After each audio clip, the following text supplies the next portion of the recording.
Bearded conversation, homie, tap in. Why you hate? You already know we locked in. The world's greatest. Broadcasting, laughing, they love it, but don't judge it. Got it off the block, giving it back. They love it, but don't judge us. Damn.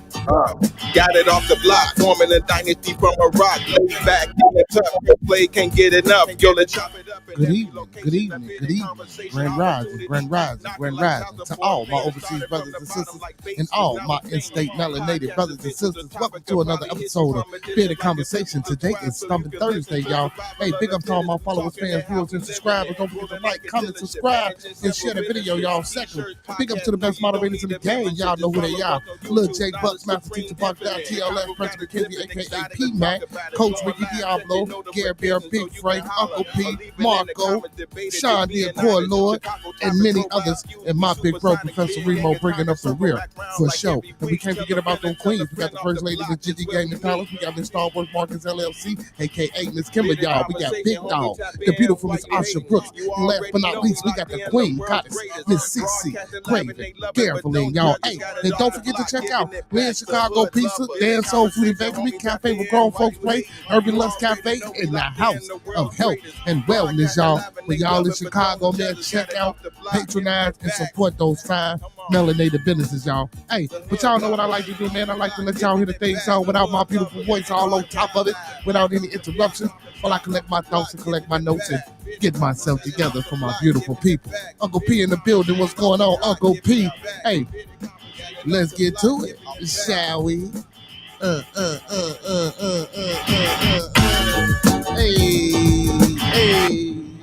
let's get it. Yeah, we coming off the block with this one. Yes, sir. Yeah. What up, man? Yeah. Hey, man, big special shout out to L Boogie and Damon Dushan for this track and this verse and this thing. Bearded conversation, homie, tap in. Why you hate? You already know we locked in. The world's greatest. Broadcasting, laughing, they love it, but don't judge it. Got it off the block, giving it back. Bearded conversation, homie, tap in. Why you hating? You already know we locked in. The world's greatest. Broadcasting, laughing, they love it, but don't judge us. Damn.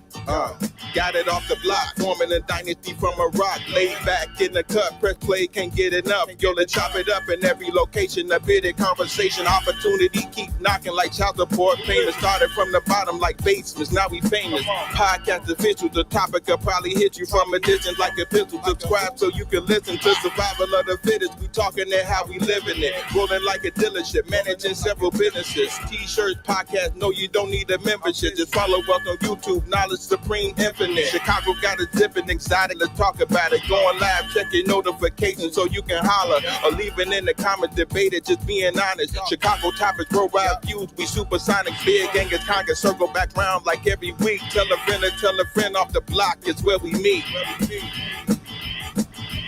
Bearded conversation, homie, tapped in. Why you hating? You already know we locked in. The world's greatest. Broadcasting live and they love us, but don't judge us. Got it off the block, giving it back to hood lovers. Homie, tapped in. Why you hating? You already know we locked in. The world's greatest. Broadcasting live and they love us, but don't judge us. Got it off the block, giving it back. Come on. The hood lovers. The block, giving it back. The hood lovers. Broadcasting live. Off the block. Off the block, giving it back. Bearded conversation off the block, giving it back. Bearded conversation off the block, giving it back. Bearded conversation off the block, giving it back.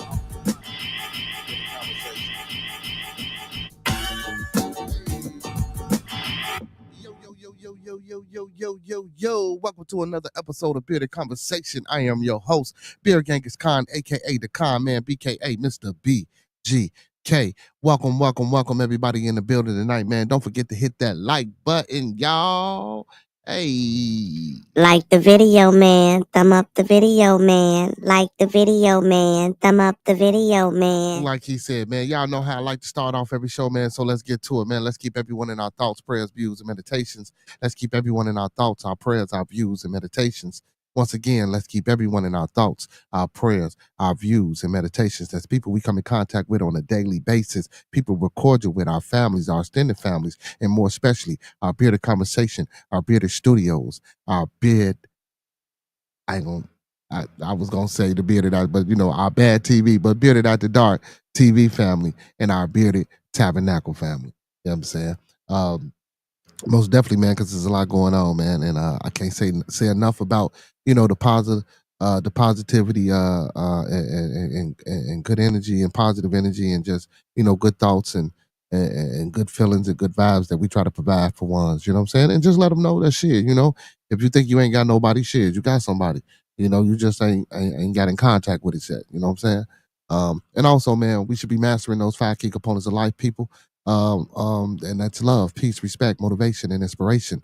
That's love, peace, respect, motivation, and inspiration. One last time, that's love, peace, respect, motivation, and inspiration. And like I say, man, we're gonna sprinkle a little E40 across that thing. We're gonna E40 that thing, you feel me? And sprinkle a little support across that, man, because a little support for a long, long, long, long, long way, y'all. If you don't believe me, try it out. And I guarantee you, man, what I'm saying it'll work out for you. Support, support, support, support. That's what we're about, man. That's what we like to do over here. We like to support.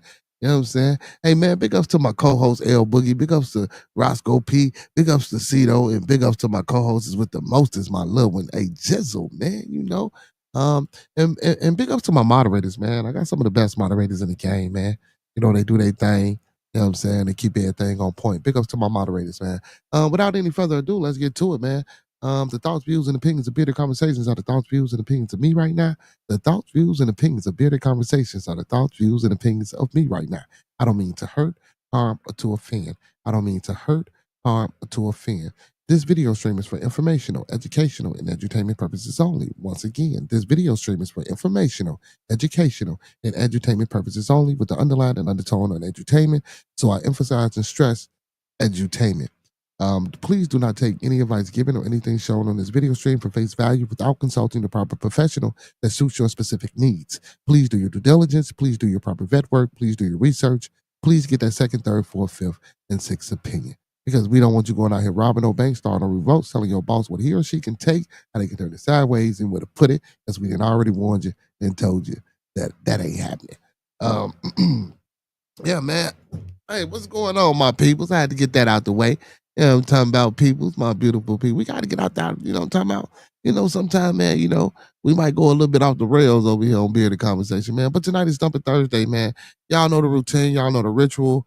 Y'all know how we do. It's Thumpin Thursday. We find something to thump on and talk about and shit like that. But sometimes, it might go, like I say, it might derail and, it might get into some other things. The Sammy concert, man. So the 2 winners, because I didn't, did nobody get the Drizzy tickets, but the 2 winners of the Sammy concert, man, Miss Kimber, Miss Gigi, I gave the brother your names and shit like that. So the brother Q and Uncle Beats from Chicago is supposed to be coming on the show later on tonight. You know what I'm saying? Popping up and showing up. And showing out. I'm sorry. Hey, I want to give a special and a super big shout out to my homeboy, man, Walter Thomas, aka Mr. Nobody, my brother that do the clothes and shit, man. I'm saying, hold on, big ups to Mr. Nobody.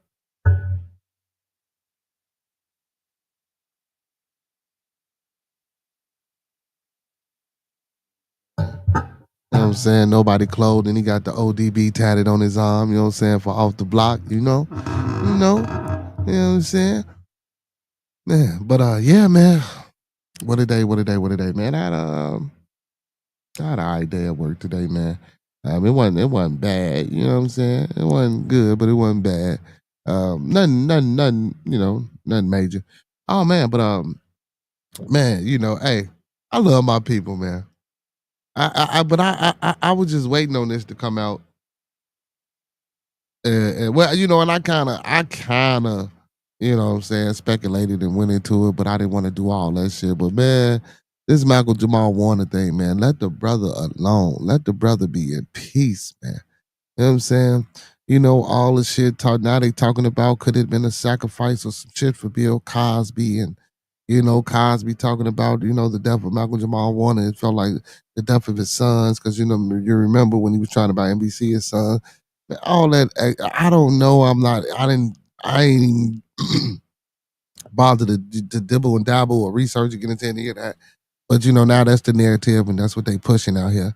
You know what I'm saying? Now, I did say I kind of smell something fishy because the brother was healthy, but I do know accidents happens and currents are strong. So we don't want to negate that fact. You know what I'm saying? But yeah, man, it's just a lot of craziness going on out here, man, with that. You know. But again, I just want to send condolences to his daughter and to his wife. Um Leave them people alone, man. They gotta see that shit, man. They gotta, they get online, they got telephones, they watch YouTube. You know what I'm saying? Oh, let me get that out of there. You know what I'm saying? They got telephones, they got YouTube, they watch TV. You know what I'm saying? So like all that craziness, man, and that's for anybody, that's out there like that. But sometimes, that's that Hollywood world. So they say that's that Hollywood game. So, you know, we view it as entertainment. They view it as their reality. But I mean, but come on, man, let that man be where he at. I don't know what happened. Big ups to Hurricane, man. Hey, big shout out to Hurricane too, man. Oh man, let me get my shout outs, man. Make sure y'all tapping in with Hurricane JW channel, man. Hey man, if y'all ain't went over there and subscribed to my boy, man, get over there, man. We just did a the top 15 DC women last night. You feel me? Man, it was dope. You know what I'm saying? He did his thing. We had, a few of them honorable mentions should have been on the list. You know what I'm talking about? But it's cool. You know what I'm saying? But make sure y'all tapping in with my boy Hurricane. Hey, make sure y'all tapping in with TMB with Monkey Man. You feel me? Make sure y'all tapping in with For Show TV and my boy Derek Demore and DJ Designs over there at Spin the Block Media. You know what I'm saying? Every Sunday, 7:30 to 8. You feel me? TMB with Monkey Man and For Show TV. They pop on when they pop on. Hurricane too. Just go sub up and you'll get a notification. You feel me? Hey, but y'all know when I'm in this motherfucker. You know what I'm talking about? I'm in this piece every Monday through Sunday at or about and around 9 o'clock p.m. Central Time. You feel me?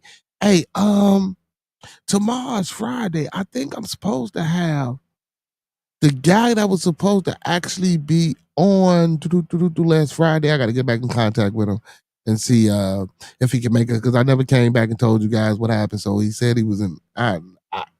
He had a meeting or something, and I guess what I'm saying. But yeah, so I'm trying to see if we can get him back. But I've been talking to this young guy, man, who I was supposed to have on once upon a time ago again. You know what I'm saying? So I'm gonna lock in with them guys. But if not, y'all know what the vibes like on Friday, man. We come in, talk music, listen to music, kick the bobos, and what I'm saying, do family shit, But anyway, man. Yeah, but leave Malcolm Jamal Warner alone, man. Let all that shit alone, man. Stop all that nonsense and all that BS, man, that y'all got out here propaganda and propagating shit to the people. You feel me? Hey, Hulk Hogan. To say your prayers, to eat your vitamins, to do your push-ups. You feel me? The golden red. I am, how that shit? Hold on, y'all. I am a real American. What happened so, but man, I used to fuck with Hogan, man. Like, man, bro, y'all just said I'm still a wrestling fan to this day. I'm a wrestling fanatic. You feel me? I am a wrestling fanatic. Man, Master Teacher's in the building. What's going on, brother? How you feeling tonight? Brother, I am a wrestling fanatic, man. Bro, like right now to this day, man, I'll be on my cousin, man. He work out in the Rosemont. I'll be like, cuz, whenever some wrestling stuff is going on, man, let me know. You feel me? Because I got to get in the dough, bro. Like, so now, as a kid, that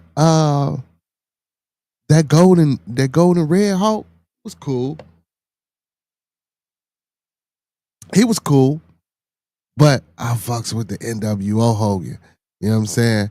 I mess with the Hogan when he went over there to WCW. You feel me? I like that Hogan. That and oh man, with the black beard, oh, with the spray on joint. I like that Hogan, man. But yeah, man, the brother Hogan, man, you feel me, man? and even even inside of that, um, I've been hearing a lot about Hogan being racist, and I've been seeing shows. Was Hogan a racist or was he a bigot? And is there a difference between being a racist and a bigot and stuff like that? You know what I'm saying? I've been hearing that on a few shows and a couple of shows. You know what I'm saying? So now, what I do know, well, I'm not going to say I do know.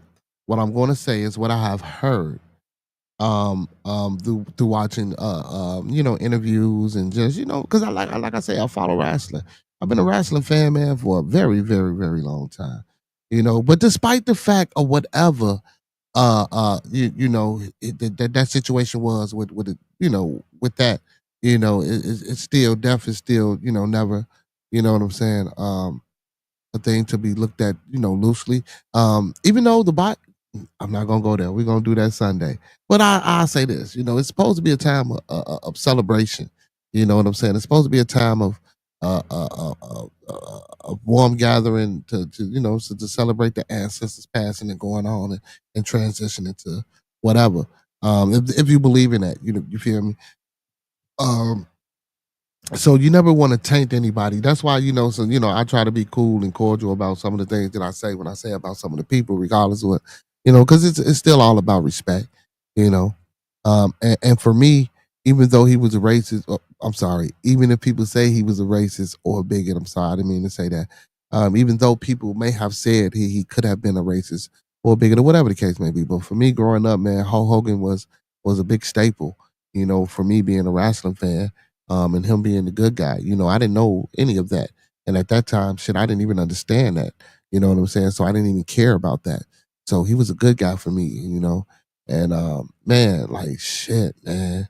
To hear that he had passed, man, that was crazy. And I heard it at work. I don't even know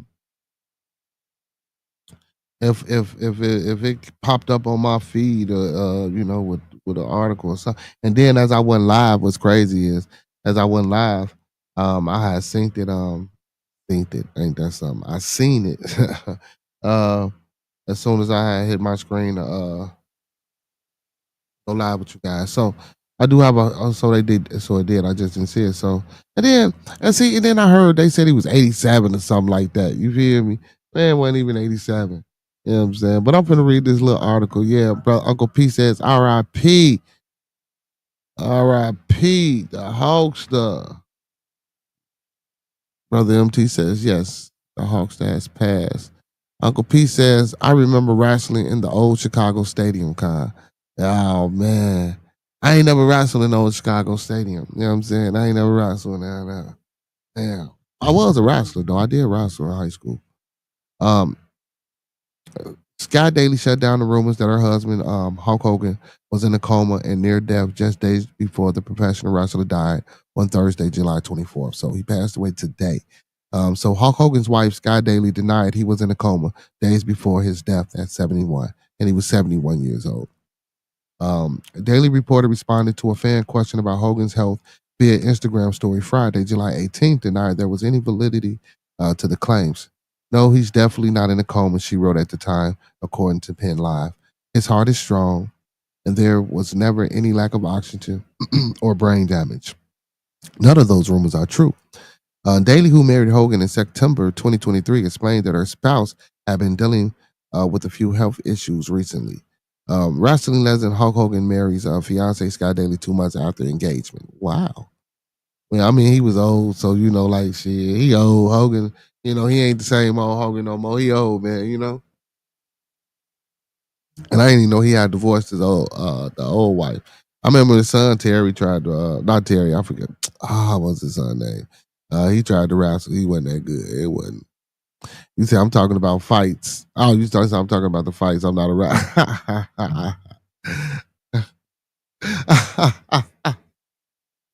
Oh, Uncle P, damn, you talking about fighting up there. Oh no, man. No. No. Oh man. So he has been recovering from a major four-level anterior cervical discectomy infusion, ACDF. Again, anterior cervical discectomy infusion or fusion, ACDF. which is an intense surgery with a long and layered healing process. She explained in the Sense-inspired Instagram story. If you look it up, you'll see what the last 6 weeks have involved, not just for his spine, but also for his vocal cords and the eating and breathing tubes that were clamped over during surgery. Daly noted, "We've been in and out of the hospital to support the recovery. Previously confirmed in June that Hogan was recovering from a pretty serious heart surgery and was doing well afterwards, according to a source." It says Brooke Hogan, which is his daughter, explains why she didn't attend Dad's Hulk Hogan wedding to Sky Daily. She insisted on Friday, so truly there's no need for the drama or panic. Some people try to stir up. He's healing, and we're taking it one day at a time with love, strength, and patience. Less than 1 week later, U.S. confirmed that Hogan died on Thursday at the age of 71. Hogan's Knows Best album suffered cardiac arrest at his home in Clearwater, Florida. According to the Clearwater Police Department, he was pronounced dead at the hospital. Now, Hogan's real name is Terry Gene Bollea. Made his professional wrestling debut August 1977, where he earned his Hulk nickname after noticing during a talk show with the Incredible Hulk star Lou Ferrigno that he was taller than the actor and bodybuilder. Hogan soon became a household name after becoming a big star at WWE. He was inducted to the WWE Hall of Fame in 2005 and in 2020 a second time as a member of the New World Order, baby, as Hollywood Hogan. I was just saying that's the best Hogan. Okay. He retired from sports in 2012. And it says meet Hogan's family, details on multiple wives, kids, and public estrangements. On a personal note, whoa, Hogan found love several times before his untimely death. Hogan married wife Linda Hogan in 1983. The pair welcomed Brooke Hogan and son Nick Hogan. Nick, that's the son name. In 1988 and in 1990, respectfully. Hulk and Linda, 65, announced their split in 2007. After more than 20 years of marriage, they finalized their divorce in 2009. He was then married to Jennifer McDaniel from 2010 to 2021. He had lengthy marriages, though. You feel me? Hogan wasn't just, you know what I'm talking about? Before finding one in Daly. Hulk proposed in 2023 and then tied the knot that September. You know what I'm saying? So he lived a long, you know what I'm saying, luxurious, you know what I'm saying, you know, good life, you feel me? He might not have been in the healthiest. And then, you know, I watched that that Vince McMahon thing, man. And you know, with the steroid use and stuff like that with the wrestlers, and that was and a lot of stuff that was going on. That was wild. That was a wild time. But I want to look up what she said. But what's going on tonight, brother Master Teacher? How you feeling, my boy? I'm all right, Doc. I'm just chilling. What about yourself? Man, I'm doing good, brother. Doing good, man. Just out here, man. You know, enjoying myself with the people. You feel? Okay, I can dig it. I can dig it. Yeah, man. But it's sad to say, man. I rock with Hogan, man. We was, you know, we was wrestling fans, my boy. Yeah, I got on because I heard you talking about it. And one of my Leo high school classmates, he was mad as heck at what black people were saying about him. Like, I don't want to wish death on nobody. And yeah, he might have been, like you said, the R word, but I mean, like '80s babies, that was like a childhood hero. Yeah, that's what and kind of like saying Lionel from the Thundercats is racist, but we gonna forget him. I don't know. It's a different time now. Yeah, man. But that's why I said, man, you know, as a child, you know, as an innocent, you know, saying spirit, you know, you don't know nothing about none of that. So, you know, that ain't even on your mind, you know, when you first come in contact or you first, see Hogan, man. Right. You know how many shirts I tore up, man, watching on pay-per-view fights? I tore up some shirts too. Mm-hmm. Yeah, so that's why I say, regardless of whether he was, I ain't doing no smut on the day. But like I say though, bro, I have heard and I have seen interviews with you know what I'm saying, you know, brothers that's been in the wrestling game and they have said that it's some type of, you know what I'm saying, they wouldn't necessarily call it that. You know how people don't necessarily go that route, but you know, saying some unfairness or, you know what I'm saying, some things. But you know, I just recently see something about with Devon Dudley and he was saying, yeah. Motherfucker said he told him that I don't like you because you black. You know what I'm saying? He said he straight up told him. Oh man, yeah. So I mean, I know it's a lot of that, but listen, there's a lot of that shit to go around in the world, man. You know, man, I remember the misnomer about, there'd never be a black WWF or I'm sorry, WWE champion and all that shit. And oh man, it was just good. Man, it's a lot of mythology and stories inside in the wrestling community. But I'm Yeah, still a big Go I'm ahead. sorry, but yeah, but I was having that conversation. He was making a parallel, and a few brothers were making this parallel. Like, okay, y'all still celebrate R. Kelly, y'all still celebrate Diddy in some cases. So and even though they weren't racist, but that is like pretty much you could say that despicable representation of black people, but we celebrate it. When it comes down to Hulk Hogan, it's like, okay, so but we still celebrating all these other negative things, and that's your gripe. So it's kind of tricky with our culture nowadays. We pick and choose what we want to, complain about. Yeah, that's facts, bro. That's crazy. He said, "Yeah, hey, and you know what? Not to throw no pun to be fun, I was just gonna say free Diddy because what I'm saying, free that man. No, but let me stop. But yeah, but like I say, we still listen to R. Kelly, but I guess because they, I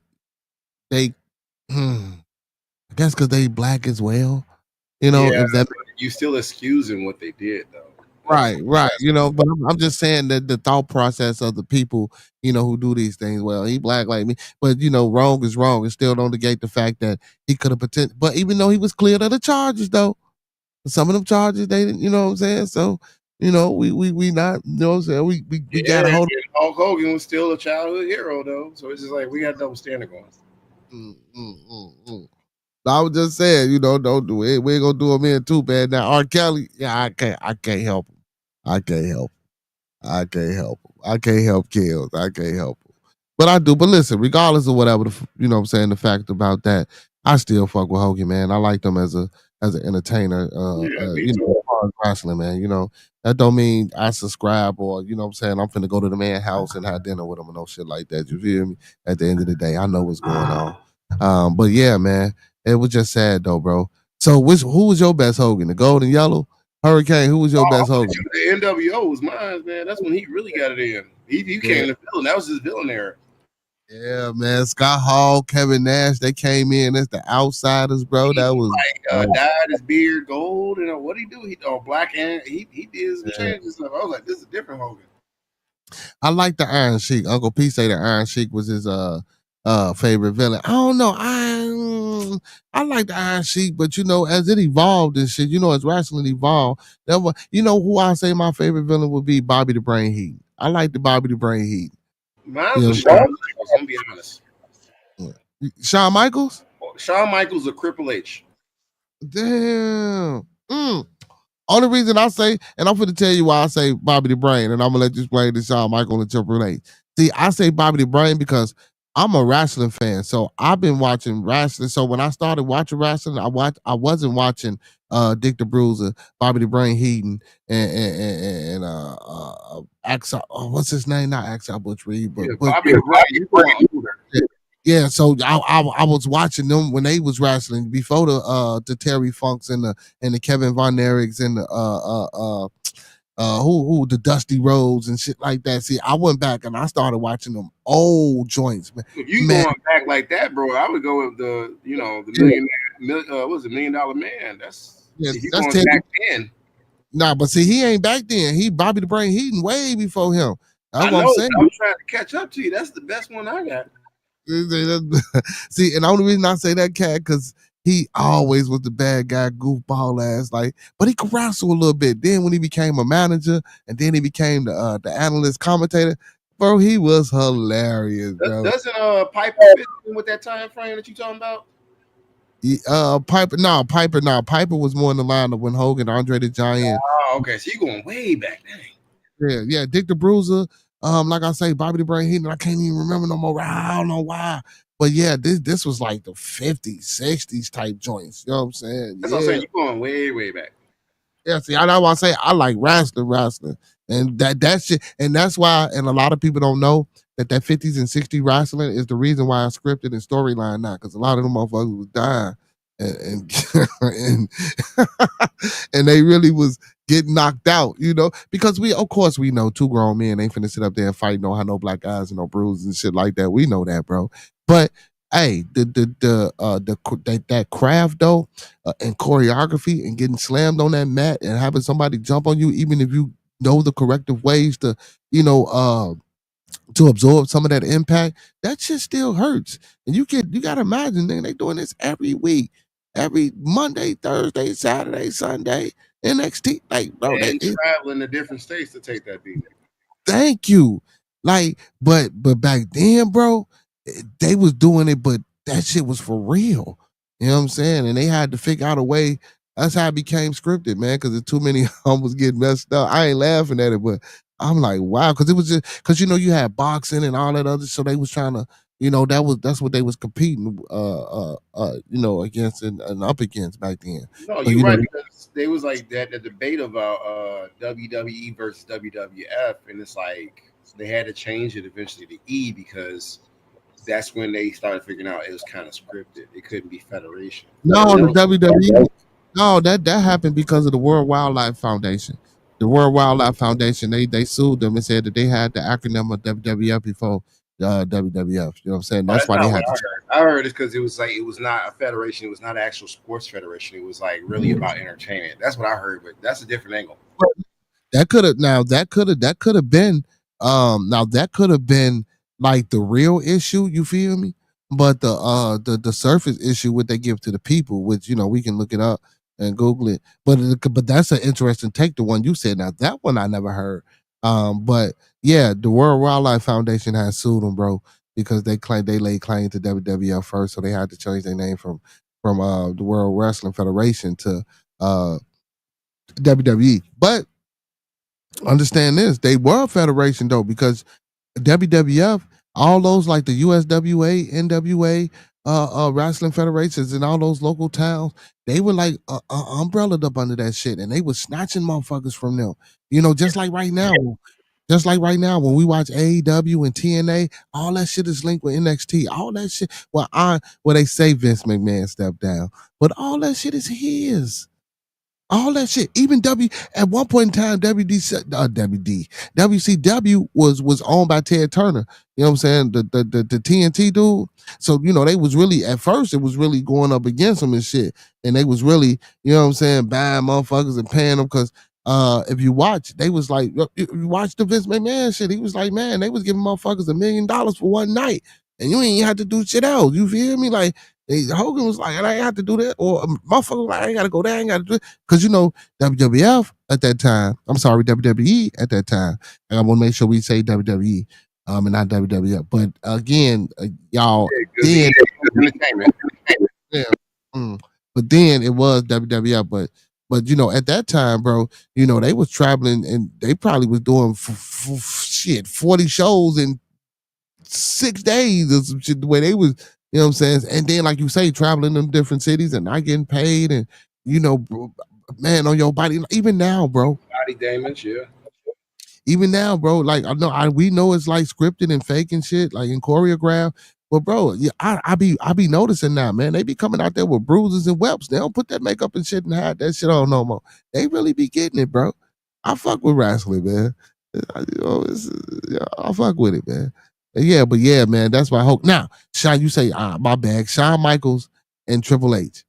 Don't get me wrong, man. I'm a big fucking DX fan. Yeah, I didn't explain that yet, but he said DX. You already explained what I was about to explain. Go ahead, my bad. Go ahead. Oh, I don't like the soundtrack, but Deep Generation X. And then what we was born, we're Generation X. So yeah, they especially Cerebral Assassin and everything. I think that's when they started scripting the villains and letting you know which factions were the good guys and bad guys and blah blah blah. So that's why I automatically jumped to them, especially Shawn Michaels. He was just you can go to Shawn Michaels' adversaries like what's that boy name? He was he's Hart.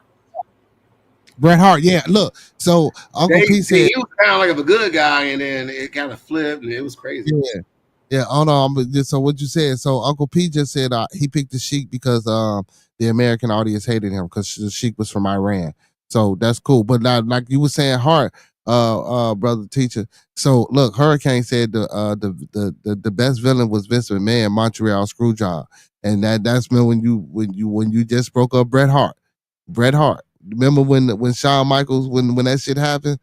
Yeah, That shit. that was That shit, man. And but they say that shit wasn't scripted though. They say that shit wasn't supposed to go like that. it didn't look scripted. It was too much blood and gore in that one. Yeah, they said that shit wasn't even supposed to go like that.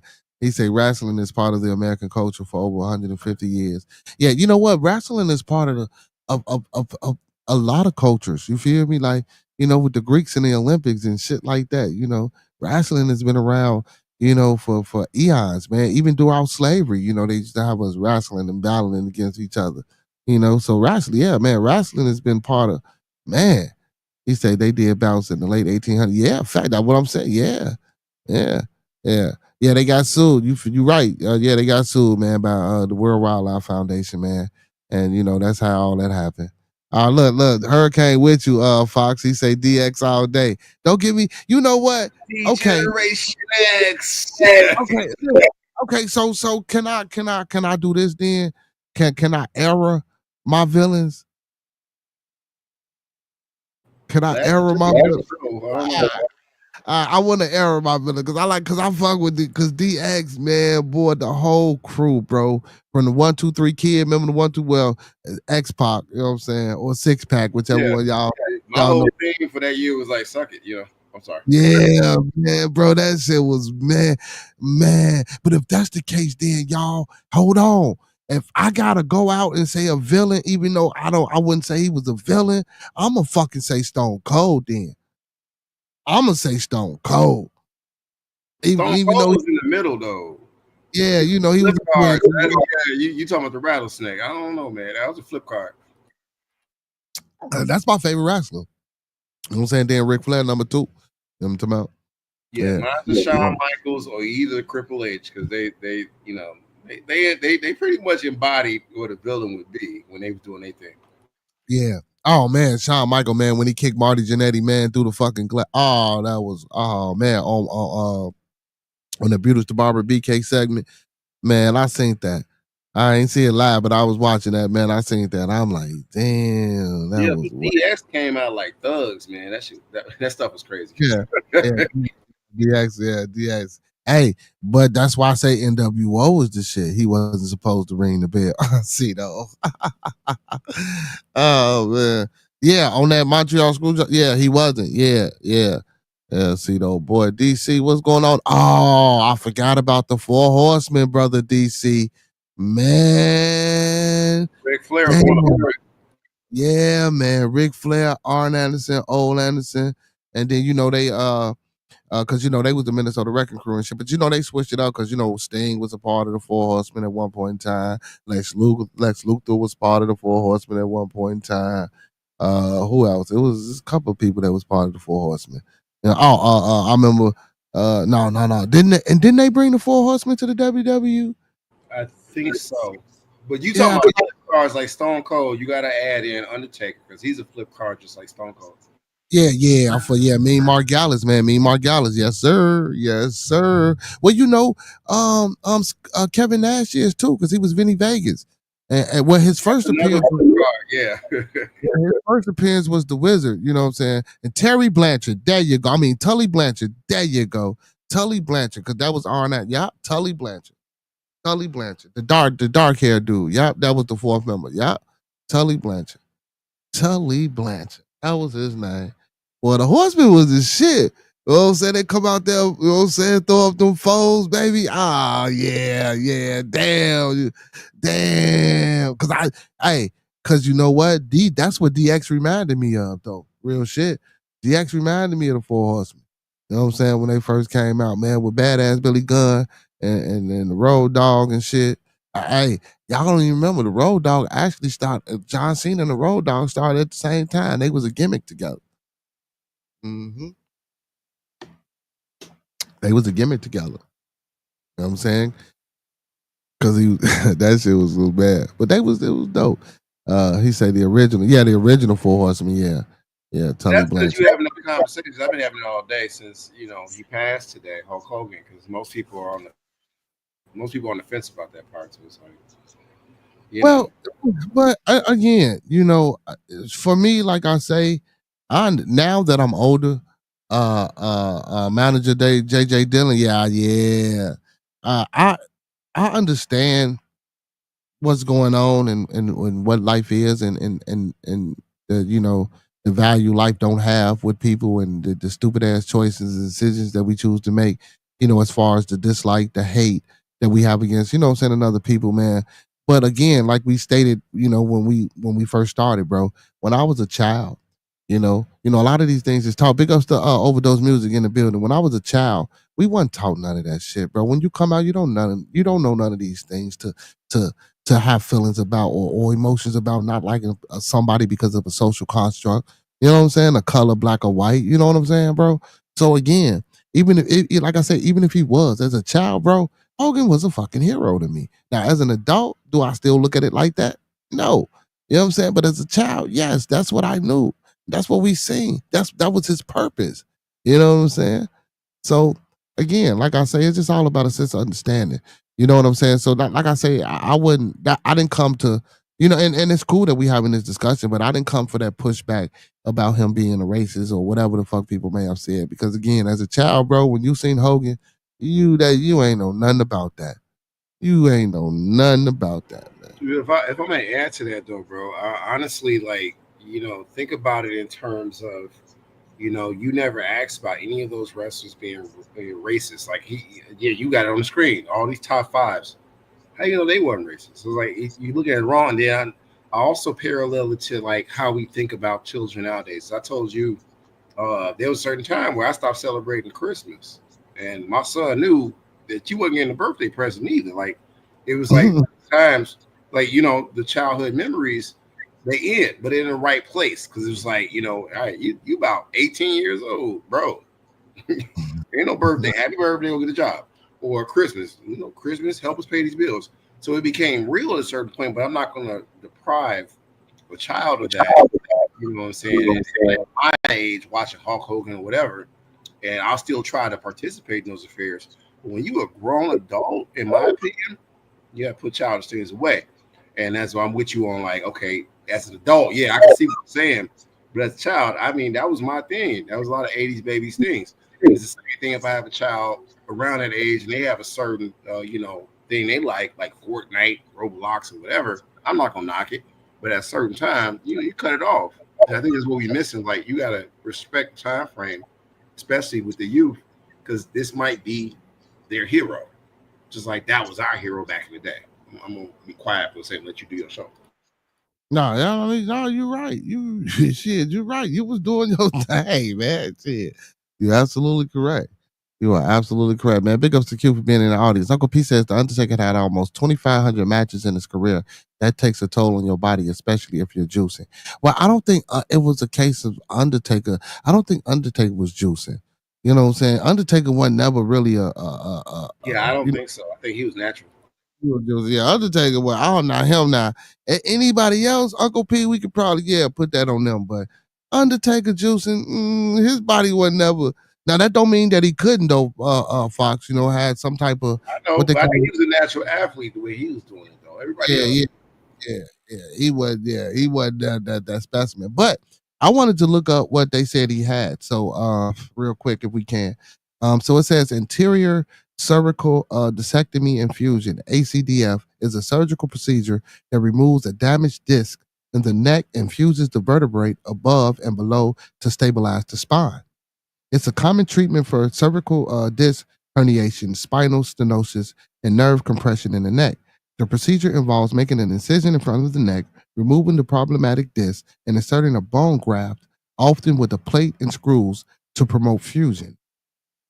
Here's a more detailed breakdown. Purpose: ACDF is performed to relieve pressure on the spinal cord and nerves in the neck caused by conditions like herniated disc or spinal stenosis. Procedures: a small incision made in front of the neck. A damaged disc is removed, a bone graft from the patient's, a bone bank, or a synthetic material is inserted between the vertebrae, meaning you can get the bone from another place in the body, or you can get the bone from a bone bank, just like we have blood banks. So, yes, people, we have bone banks, just like we have blood banks.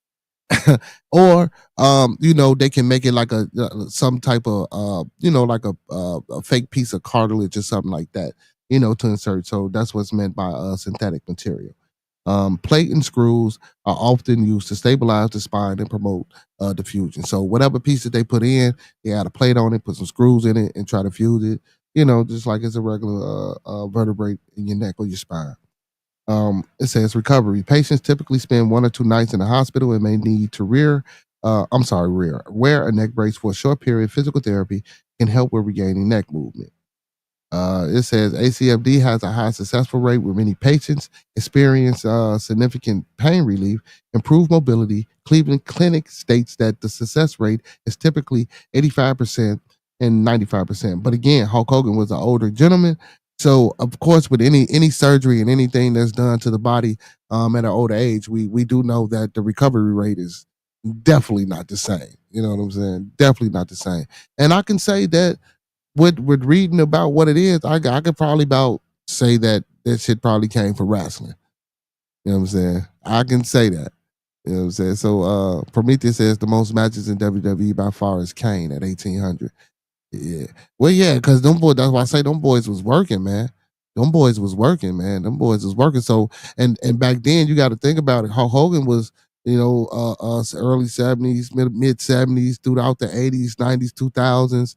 Hogan was out there putting in that work too, and he was putting that work because he was a champion.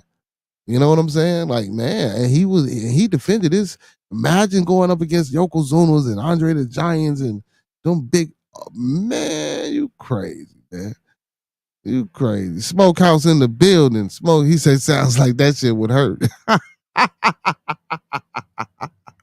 Oh, Smoke, you a fool. Yeah, man. So it's called anterior cervical discectomy fusion. That's what he had done. So, but like I said, as an older man, he probably was doing well and recovering fine, but bro, like shit, he's 71. Shit, you know what I'm saying? He probably still had appearances. He probably was trying to get his old ass up and make money, and who knows? He could have been stubborn, or again, that shit just could not have went right. You know what I'm saying? Because like I say, he an older gentleman. You know what I'm saying? He's an older gentleman. Yeah, man. But I'm a big wrestling fan, y'all, man. I love the wrestling, y'all. We love the wrestling. We love the wrestling. Hey, Malcolm Jamal Warner, I spoke on him earlier, Master Teacher, about all the conspiracies that's coming out now. Don't forget about Ozzy too. That's another topic. That's crazy. They didn't say Yeah, nothing about Ozzy. yeah. Well, I read an article about Ozzy, his death, maybe a couple of days ago, I believe. He Yeah, but was Ozzy racist? I fell 3 stories out of the tree 15 years ago. What the fuck? You fell 3 stories out of a tree 15 years ago. Oh, sciatica sucks. I fell 3 stories out of it too. What was you doing? What the hell? Smoke, what you with your home invade? Nah, let me stop. I ain't gonna say that. But damn. What the hell? You fell out of a tree. You guys sound like my high school students. What the hell? Yeah, what the? Yeah, bro. Like, damn. But yeah, so yeah, but I know sciatica can be. Yeah, I heard about that too, man. Sciatica is that shit, man. And you don't even know when that pain gonna hit.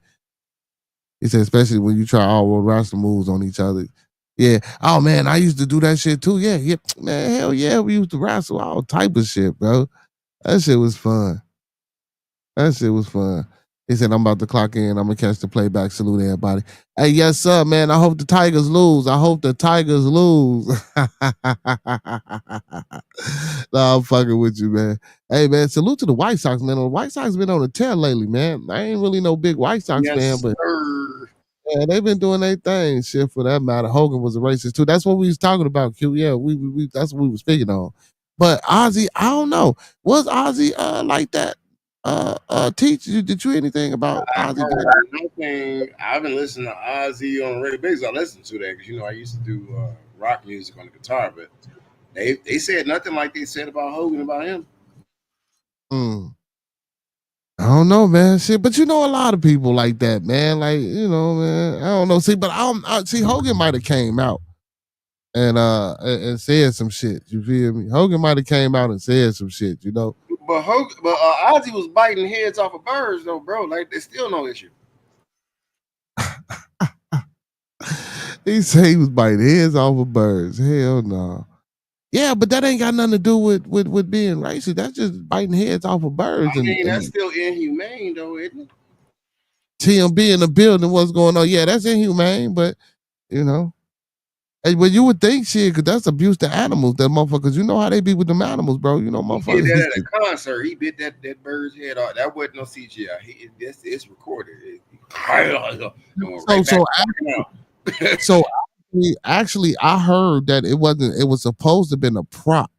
He said it was supposed to have been a prop, but it wasn't a prop. I don't know if it was a threat or something. Whatever animal was, it was supposed to have been a prop. It wasn't supposed to have been that mug off. Yeah. He bit it off, and that his mouth and everything, and they went on with the show. No problem. No problem. Yeah. Oh, Hogan. Oh Lord. He said, "Yeah, you forgot this daughter got kicked off Whoopi's show for saying, oh no, I didn't know. I don't remember that." He said, "Yeah, you forgot this, that his daughter got kicked off a Whoopi show for saying she don't want all the Mexicans to leave. Who gonna clean the toilets? Oh, we forgot, huh? Yeah, I didn't realize that. I didn't realize. I ain't realized that.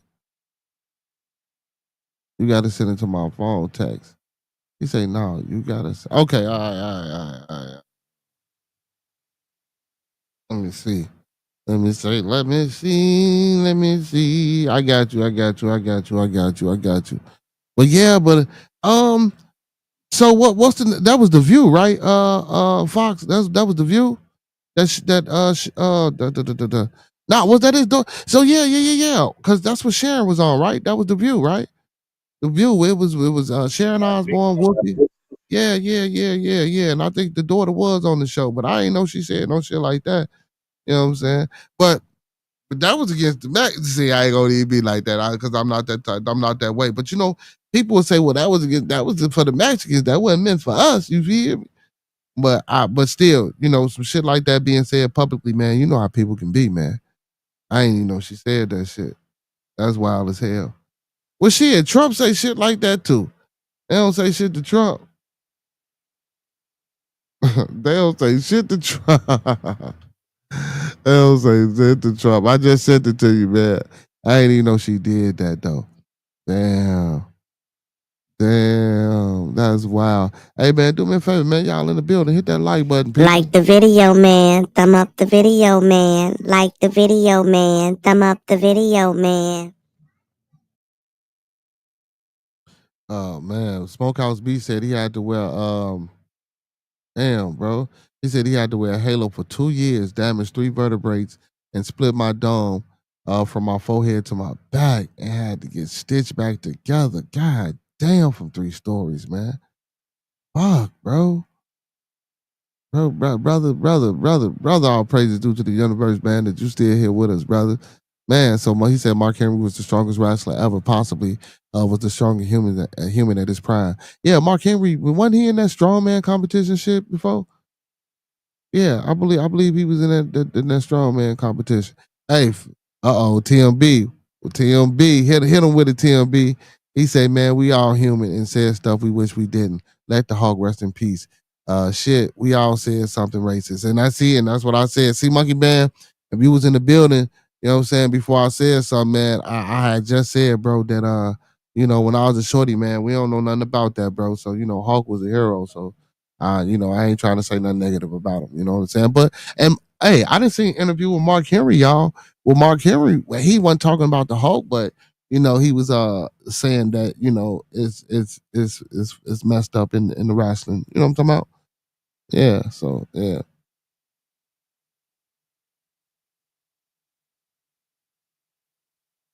What? Oh. Oh, okay. Yeah. You're right. I did. No, the link is in there. So if I can't, hold on, man. It's 18.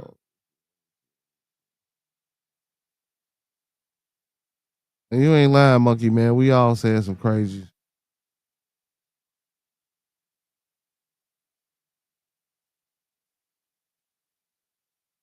Hold on.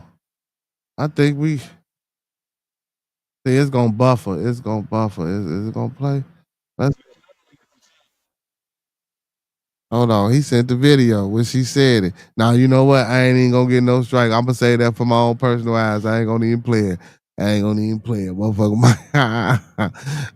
might try to get me or something. He say, "Don't be yeah." I see, yeah. I see, yeah. I'm gonna watch it later. I ain't gonna even pull it out. I was gonna share it with the people, but I ain't gonna even do it. You know what I'm saying? Yeah. But yeah, but shit. No, not you, Q. He ain't saying you talking about Ozzy. He was just saying period, man, because we were just talking about, that people were saying that, was he racist or whatever. I've been hearing that shit everywhere, man. But like I say, man, shit, Hogan was a hero for me, man. I fuck with Hogan. You know what I'm saying? Now I currently just subscribe to some shit now? No, I ain't playing it, bro. I ain't finna put that or get that copyright on my channel. I ain't dealing with none of that. You know what I'm saying? He said the name of blackness player. Funny thing is, all of us love to hear racist jokes. And that's true. And that's and that's crazy. What Quaalude said. He said the funny thing is all of us love to hear racist jokes. But when the racism or the act of being a racist happen, that's when that shit is put towards you and your energy and in your circle, you know what I'm saying? That's when we tend to want to be like, oh no, we can't do this. Oh no, that's wrong. But everybody do love to hear racist joke. Hey, just like Cito Boy came on, man. He said, God damn it, what did the deer say to the black man in the forest? Fox, what you think I'm asking you, what did deer say to the black man to the black man in the forest? You asking me? Yeah. Yeah, I'm asking you. That's the joke. Cito came on and told us that he said to James, I got a joke. You want to hear? He said, yeah. We said, yeah. So he said, man, what did the deer say to the black man in the forest? I'm not sure. Don't crackers out to you too? Wow. And I'm sorry. I mean, you know what I'm saying? I didn't laugh. I said, now my response. That's a dad joke. That's why I was stuck. Like, oh my goodness. Yeah. So my response was your response when he told me, but now I'm laughing at it because it had a little, made me chuckle a little bit after I thought about it. I'm like this. He probably explained the joke. I'm like, I was stuck. Huh? Yeah. He said, overdose say you officially ain't shit bearded. Yeah, man. No, he said that's media, not music. That's Let's. a dad joke. You said that's media, not music. Yeah, but I ain't finna take no chances, Q. I ain't finna take no chances.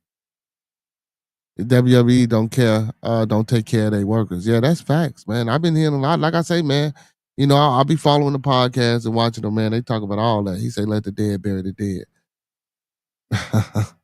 Monkey man. Oh shit, Monkey man. But those music says exactly. I honestly think racism is a mindset. If you carry yourself confidently, all men will acknowledge. Period. That's true to a degree. But now because now we don't want to promote or get into the thing of racism. Let's thump on racism while we there. See, I knew Thumping Thursday was gonna take effect. So, and let's stick with Q point of view. Honestly, racism is a mindset, and I would 100% agree with that. But now here's where it might go a little, saying off. If you carry yourself confidently, all men will acknowledge. Period. I can agree with that as well. But as a dominant race, or I'm not going to say dominant as in, they are dominant, but as a dominant race who pushes that they're dominant over you. You know what I'm saying, and that's the environment that you in because we have nothing. You feel me? I don't really think they give a fuck if you were confident or not. You know what I'm saying? Because they know at any point given time they can take whatever you have away from you. You know what I'm saying? You get what I'm saying, Master Teacher? You feel me? In the aspect of being a confident. Mm.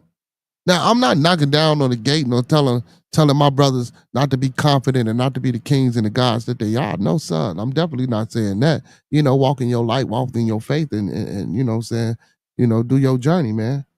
But my thing is like, again, like we were talking about yesterday, that fear. A lot of us subconsciously have that fear, even when we're walking in that confidence. It doesn't exude. It doesn't mean anything. It doesn't make shit happen. It don't move nothing. You know what I'm saying? Because we ain't got nothing. You know. I mean, and I mean, we can beg to defer or disagree, but and it shouldn't be like that. And that's why I like doing what I do and talking to the people that I talk to and networking and building relationships, because it doesn't have to be like that, and it shouldn't be like that. But in the mainstream propaganda or in the mainstream society, not here on the net or not here with the family, with the people that I might have on the stream tonight, but overall as a whole, once we go outside of this, and it might not happen every day, or you might not see this, or guess what? You might not even have experienced a racist person. I don't know, but it happens on a daily basis every day. We see it. I know I've experienced it. You know what I'm saying? And my experience ain't everybody's experience. I know that. But if we look that shit up, what racism is and what racism is, we didn't experience it. And everybody has on all levels. So I just don't want to sit here and be like, well, you know what I'm saying? But again, we know why the particulars of the racism that we get in the emotional reaction or display or response that we give towards those type of situations and subjects when they arrive, and people sometimes don't understand, and that's cool for ones not to understand, just like I wasn't there in those concentration camps, and I'm not gonna say no names and but I wasn't there, so that experience for them was that experience, and I'm not gonna sit here and say that I know how that feel, because I don't even know what it feels like to be a slave. You know what I'm saying? But I know it wasn't a good thing. He says, Smokeout says, everyone have a blessed mind, just believe in yourself and never give up. Life is a journey, not a mission. You can only destroy yourself. You can only disappoint yourself. I like that. That was cool. I like that. I like that. He said, still a house nigga scared to repeat anything master say.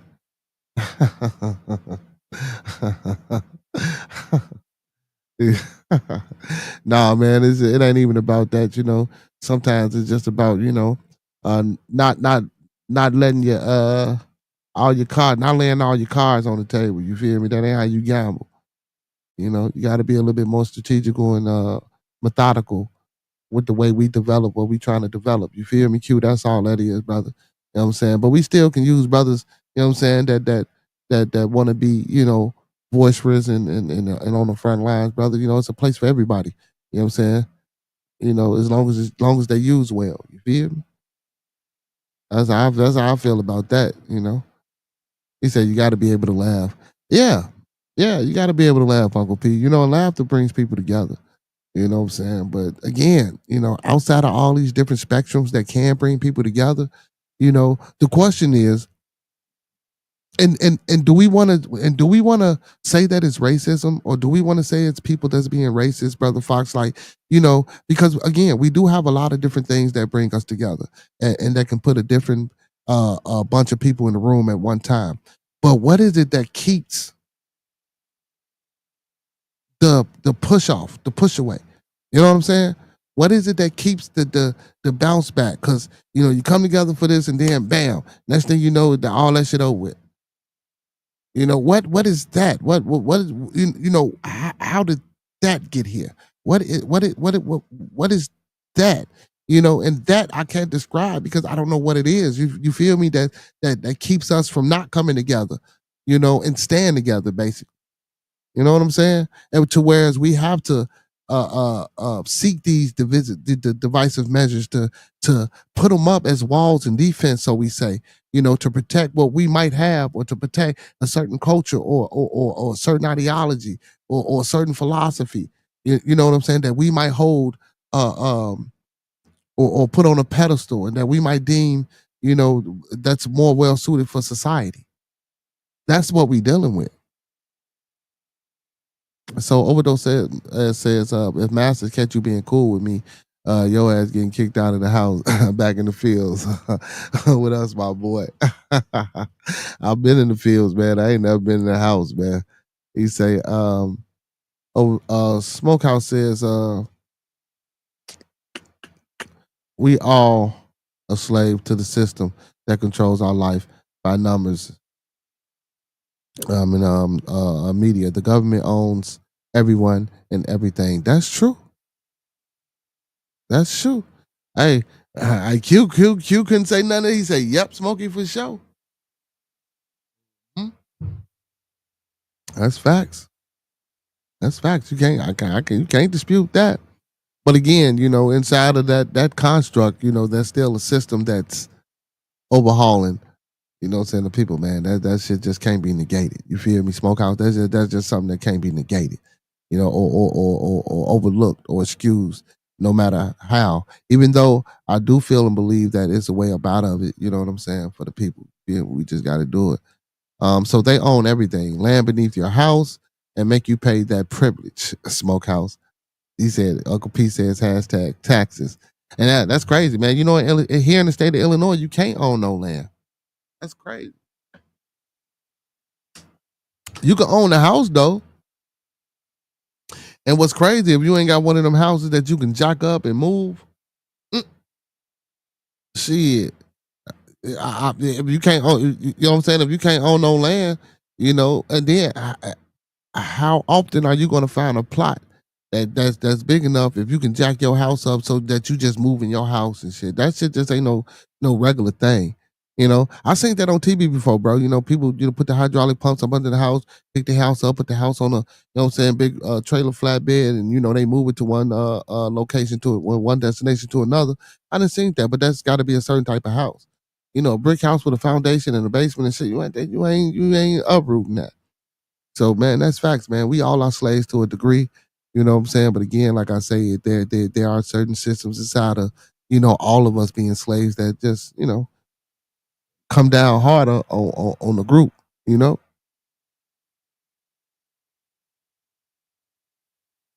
I agree with you. It's tricky nowadays, yeah, it's very tricky, man. It's very tricky. So, and like I say, even the talk or to speak on it, it's taboo. And a lot of people don't like to talk about it because it is a touchy subject, and it can ruffle feathers. Just like when we get into the politics and the religion, that shit does ruffle. It ruffles feathers, brother. You know, but again, we can't talk about it and we can't release it and we can't, get to a point where we trying to fix it. What the fuck are we doing?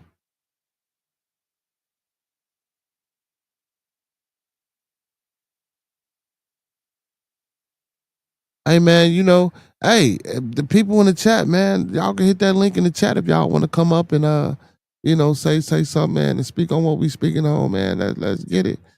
Hey, Smokehouse says they divide us and make money off of it. Like the bullshit antics, and they don't like unity from the people. That's facts. That's facts. Uncle P says 100. The Smokehouse. And that's again, like I say, I always say, man, let's get rid of the divisive man. But that's a utilitarian utopia type of viewpoint ideology standpoint. I don't know, man, because it's a bunch of ways we could go with it, man. This is boy, being a human is a fucking dangerous thing, man. With the thought process, and the way we think and the way we move and what go on, man, and how we evolve. Being human, boy, this shit wild, bro. This shit wild. Being a human is wild. It's interesting, man, for to get inside of the minds and thoughts of different individuals, man, and see, how they understand things and how they perceive things and where they come from. I like this shit. You feel me? But you gotta be careful though. You don't want to get sucked into the wrong shit. Pause. You feel me? You don't want to get sucked into the wrong thing, man. But yeah, but racism, man, that's the thing that I think it's going to always be around, bro. Division keeps the sheeps occupied while the fox robs the pantry. Um, well, yeah, we so division is not really keeping us occupied because we know the fox robbing the pantry. Well, it is keeping us occupied, but you know, we can just easily eat. Look, just as easy as the division is keeping us occupied, we can just wake up one day and say, you know what? Fuck those divisive measures. Screw those things that keep me from loving, befriending, welcoming, and speaking and being next to somebody that don't look like me. We can easily do that. I always say, man, that the easiest things to obtain are the hardest things to achieve in your life, brother. It's just as simple. It's as simple as that. We got Monk Hogan in the building. What's going on, Monk Hogan? How you feel, my boy? Shit, not much. Chillin'. You know what I'm finna do? Get lifted. He said get lifted. Smokehouse B says I got fired from a job at Walmart for standing up for my wife when a coworker called my wife the N word, and I was threatened by a rent-a-cop and then accused of saying I was going to shoot the place up. That's crazy. That's crazy. That's crazy. He said they all lied on me and my family to get us up out of there. That's crazy. That's crazy. I mean, shit. Shit like that's why I say, we all experience some type of, that's why I say that this shit can be touchy. It can be hard. It can be hard. It can be hard. You know what I'm saying? Especially, man, Monkey Man, you say y'all cool with the police and shit down there, like you be saying, man. Well, what's the experience like that? With down there in the South, because y'all in Texas, man. Yeah, I don't like. My thing is like, I mean, our laws just not racist like that. Like they got like not the newer generation ain't like the old generation of cops like they used to be like when we was hustling like and then when he and I you know what? It's hard for me. I never experienced racism from a police officer because anytime they fuck with me, I was in the wrong anyway. Like I ain't never just been dry fuck with. You know what I'm saying? Like I got some rocks on me. I'm doing something, so I can't say I just experienced or even when I went to jail this time, it's just because of my record. They had to proceed the way they proceed came at me because of my record. So at the end of the day, like I said, I never just experienced no racism from police. I experienced more racism from my own goddamn people than anybody else. And I can agree with that as well. That's crazy, ain't it? I can agree with that as well. So, and then, hey, and what's to that big? Let me ask y'all this: what y'all thinks to that big ass argument about black folks can't be racist? What y'all think about that? Shit, we are the race. Can't nobody. Let me tell you something. And this is what I always used to say. Cause what they used to say, um, it take a whole ass nigga to know a whole ass nigga. So it take a racist to know a racist.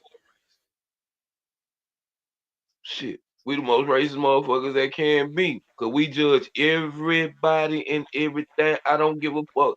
We talk about the Mexicans, we talk about the Chinks, we talk about whoever, we even talk about us. So it really we the most racist. You gotta be racist when you talk about your own damn race. At least the white folks don't even talk about they goddamn self. We talk about our own goddamn race. They don't talk about their race as bad as we talk about our race. Know what I'm saying? So at the end, there ain't nobody more racist than a black person, bro. So I got a question about that. What do you think about black fatigue? Is it a real thing? Black fatigue. Be good. You Like, heard this term black fatigue going around that lately? well, Oh no, I ain't. like So black laziness. no, black fatigue is where you get tired of seeing some things.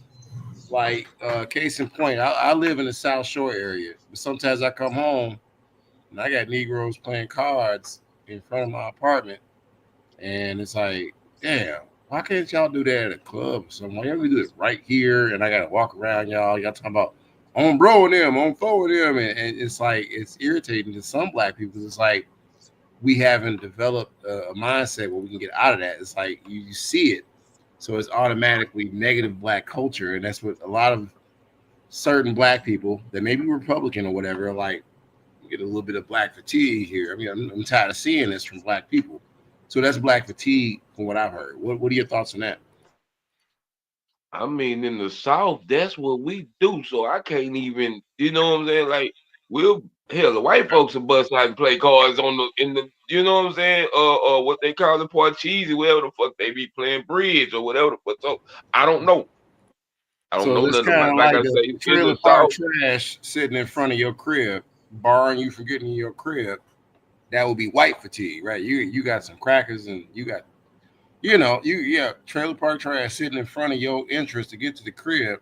And as a white person, you sitting there. I'm just trying to parallel it to you, and you like, mm-hmm. damn, I ain't get in my crib because y'all doing this stuff, and that would No, be called fatigue. You know what I mean? yeah. So we got Mexican fatigue. Then that's what we got. We got Mexican So fatigue no right black fatigue with Mexican fatigue. now. Okay. Yeah, I yeah. don't We know if got he knew what I'm Mexican talking fatigue. about, but I'm just saying, all right, he switched it up. What the hell? Yeah, we What? got Mexican fatigue. Them motherfuckers will park, do anything. Like they move in your neighborhood. You finna have chickens and shit. You finna have cars just sitting there. Like, yeah, So you that understand like, what I'm saying, bro? But what about when it's your own people doing that? yeah, we do that down here. It don't Yeah, even bother you us. don't get We'll tired pull of out. it or no? Nah, we don't. We not down here in the South. Like if you come to Houston, Third Ward, Fifth Ward, Acres Home, that's what we outside. That's what we do. Everybody come outside, sit on the porch, and that's like our social gathering spot. You feel what I'm saying? Come outside, drink a beer, I'm play with you, cards, bro. domino. I'm with you. I'm saying there's certain black people who be like, I'm tired of that. You know what I mean? Like Yeah, black them fatigue. certain That's what I black was trying to folks explain to you. really need to go to another neighborhood, dig. Cause this is what we do in the hood. Like you do this what you been here all your motherfucking life. Now if you done lost, like, see, that's what I'm saying. Because after a while, when you grow up, after a while, you come accustomed to something that should not even bother you after a while, unless it's just an eyesore. You see If what I'm you saying? wasn't, I kind of see what you're saying, but if you wasn't raised in that culture and you black and you see that and you tired of seeing it, and then say you live in that area and you see black people fighting other black people and doing basically Negro stuff, there's black people that get tired of it. It's called black fatigue. So they're not gonna move like you say, Parse, because I pay rent here.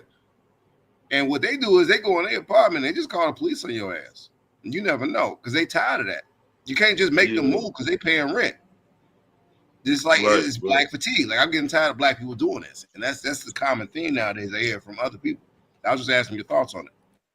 Yeah, like I So say, in the South, it's a different ball. Well, I'm gonna say not in the South. I'm gonna say in Texas. Well, Houston. I'm gonna say Houston because that's what I say. Houston is another ball game. Like I say, like if I take you down the street right now, if I put my camera on, like the essays. I don't know if they having a party or what, but they got the whole goddamn street blocked off. Like, you know what I'm saying? And this every weekend, so we get Right. tired of that shit. We getting tired of that shit. You see Right, what I'm right. saying? Because That's black you got fatigue, bro. You were explaining it. Yeah, it's just like I'm tired of these, to. bro. They Yeah, still doing it. it ain't we it ain't like we tired of. Now I ain't gonna lie. What I do get, if I'm gonna say anything, black fatigue is my brothers and sisters up there at the stove begging for shit. I'm tired of that shit. Like, god See, damn. that's black fatigue there too, bro. Yeah, See, we that's the good. I'm only gonna let thing I you can handle it. say. I say that's black fatigue. Other than, but like personally, like my neighbors are inside the neighborhood where I stay is pretty cool. It's just the essays, like, and they not bad. They just not organized. Like they don't like organization. That ain't they shit. Right, so Being I don't. organized. I want to add to that because see, like I'm from Chicago, so if a YN come up to you and be like, "Hey, check it out," what you gonna say? You gonna check it out? That mean because I know down there, y'all You say be the what? way people walk up to you say certain shit, you might end up dead. So I don't even know. So Like if a if you young just dude be see like, it, "Hey I yo, don't hey know yo, if that check it mean out, like check it that. out," you gonna check it out? Huh? So if you have a young dude walk up on you and you say you going to the liquor store, whatever you're doing, right? Running your errands, going to Walmart. You got a young dude run up on you. Uh-huh. Hey, check it out, check it out. You gonna check it out? You goddamn right, cause that's what I'm saying. You must You see gonna check down it here out? if a You nigga gonna run check up it on out and me. see if that's black fatigue? Because most of you are like, man, I ain't checking out nothing. Leave me alone, little bro. Shit, I need to check it out. That might be the 85-inch TV I've been looking for I got $200. you. Shit, I'm gonna I check it out. got you. But I'm some gonna black check people it out. getting robbed. But some people, black people getting robbed when they check it out. That's what I'm trying to tell you. Yeah, that's why I Yeah, say now. That's what I'm saying. In Chicago, I seen on YouTube is certain words that young niggas come up. You got to be careful when they say it That's black because, fatigue. and I Some black think people one of tired of them that. was come check it out. Like come check it out. I mean, you might not end up coming back. You That's what know I'm what I'm trying to saying? I tell you. think That's black fatigue. yeah. Most black people don't want to deal with that. You got a young dude. He might be promising. He might be just a YN. But that term, check it out. I said to the little dudes on the street, I ain't checking out nothing. Go across the street. You making me nervous. It's black fatigue. Right. Yeah. Hey, hold on, real quick. Hold on. So Uncle P says you can't predict if and when your rights will be violated. By knowing your rights puts you in a position to win a 1983 judgment against the state. He said it's only $405 to file in federal court. By the way, so man, that's just some facts. You know what I'm saying that we putting out into the for my peoples, man. You know we always like to drop and educate the But people on. I'm gonna tell you something too, and I promise you, Uncle P, all y'all for giving us the knowledge. But let me tell you something. Soon as we go in masses to start doing that shit, they gonna change that shit. The same thing when the Black Panthers were packing guns. They figure out a way to change that shit to where it's gonna fit where we can't be a part. I don't know.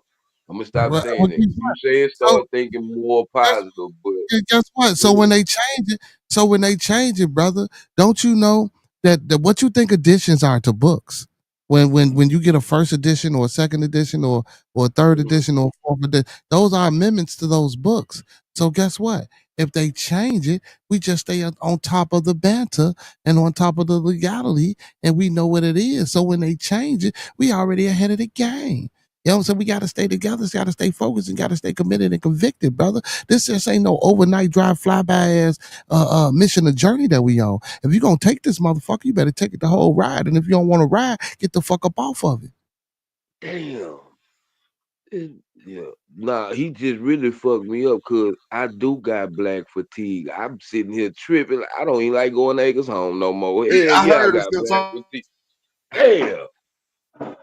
Oh, sorry, Damn. man. My bad. I didn't mean to put that in your head, but it's a reality. Nah, because now it's a lot of shit. And I ain't know. I'm glad they got a name for it. I like that name because, yeah, black fatigue. Like, I've just really thought about it because when I Yeah, but see certain shit one in of the my Masonic hood, bros was bro. like, I'm not coming to Yeah. your side of town because I get black fatigue. And I was like, why?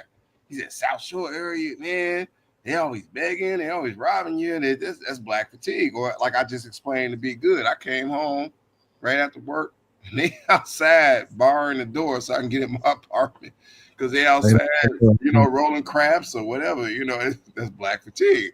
And I felt Yeah. bad because as a teacher, I'm like, I should just be okay with this.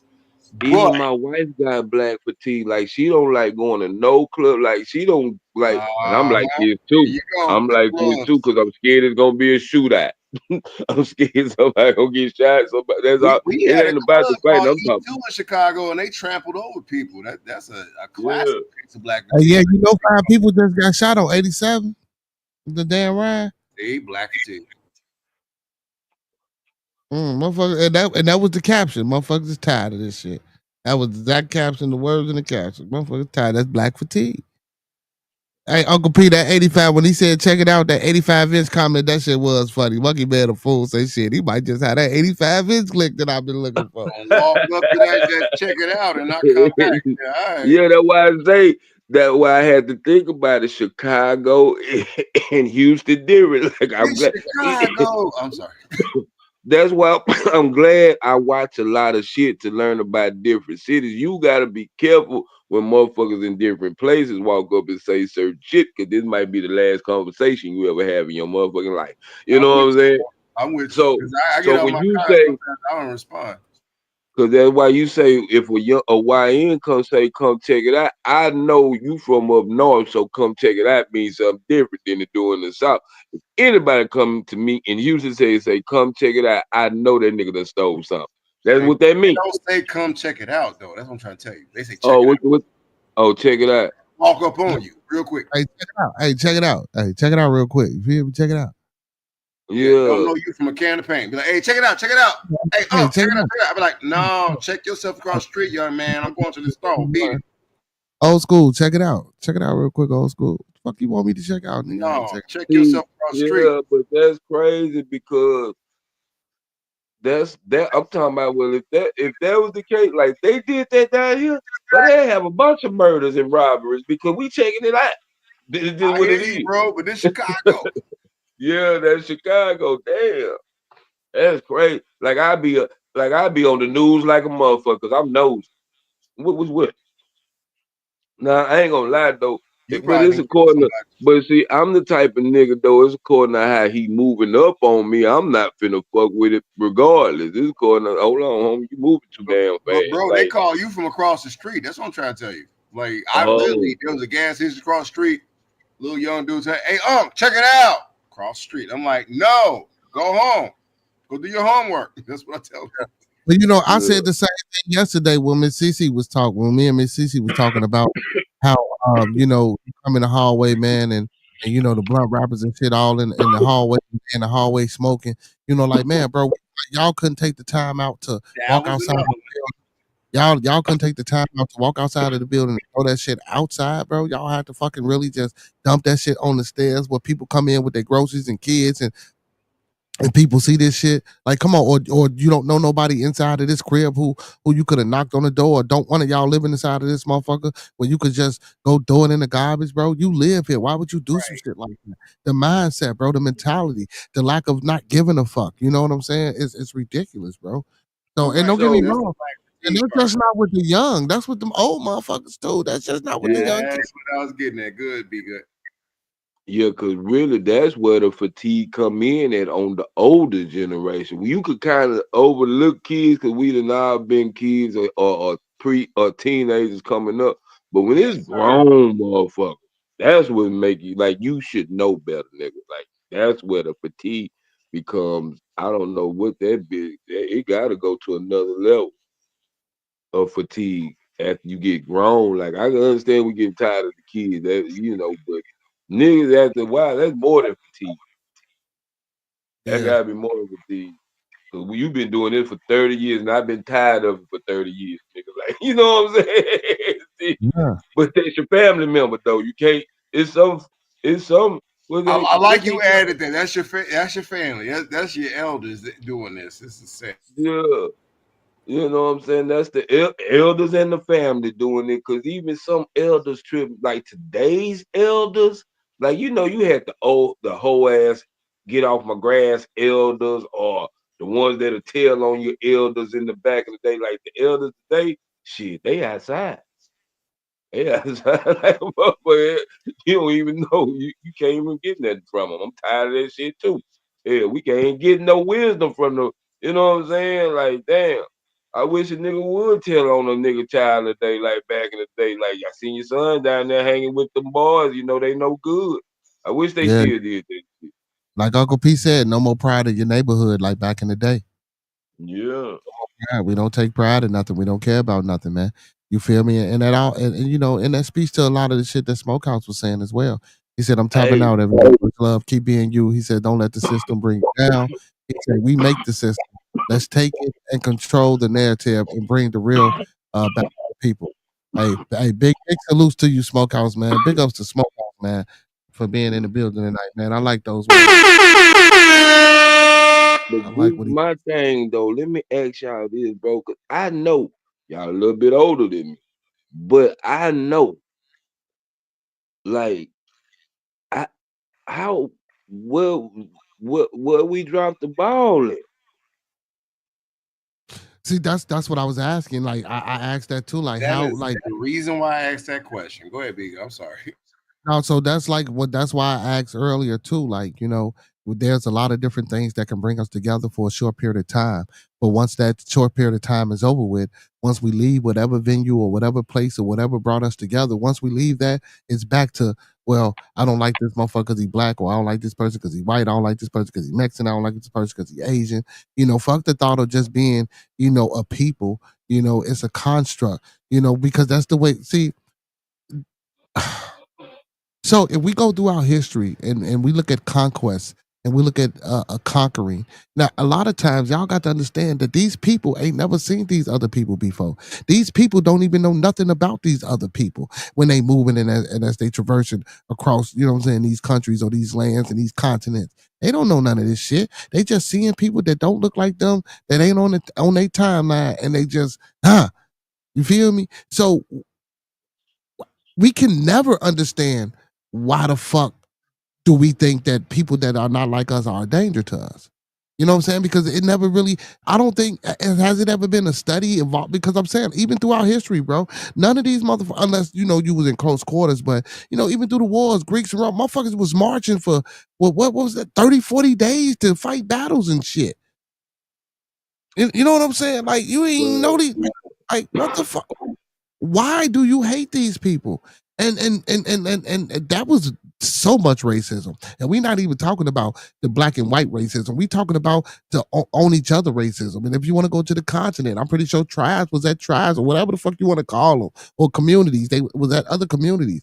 Like, this war shit has been here since the beginning of time. Not liking another group of people have been here since the beginning of time, before we were even able to put a white, a black, a Asian, a Latino on it.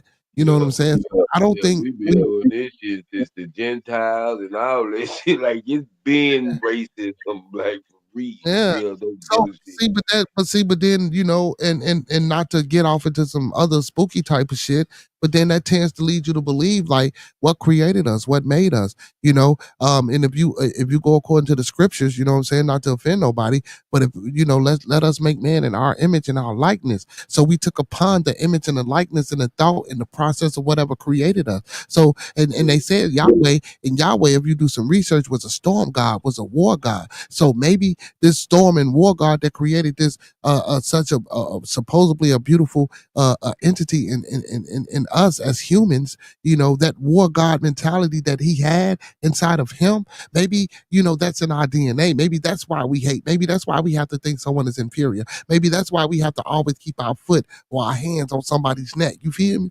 Like, I'm just speculating and just saying, I'm just talking. Oppression, I ain't gonna lie, like that.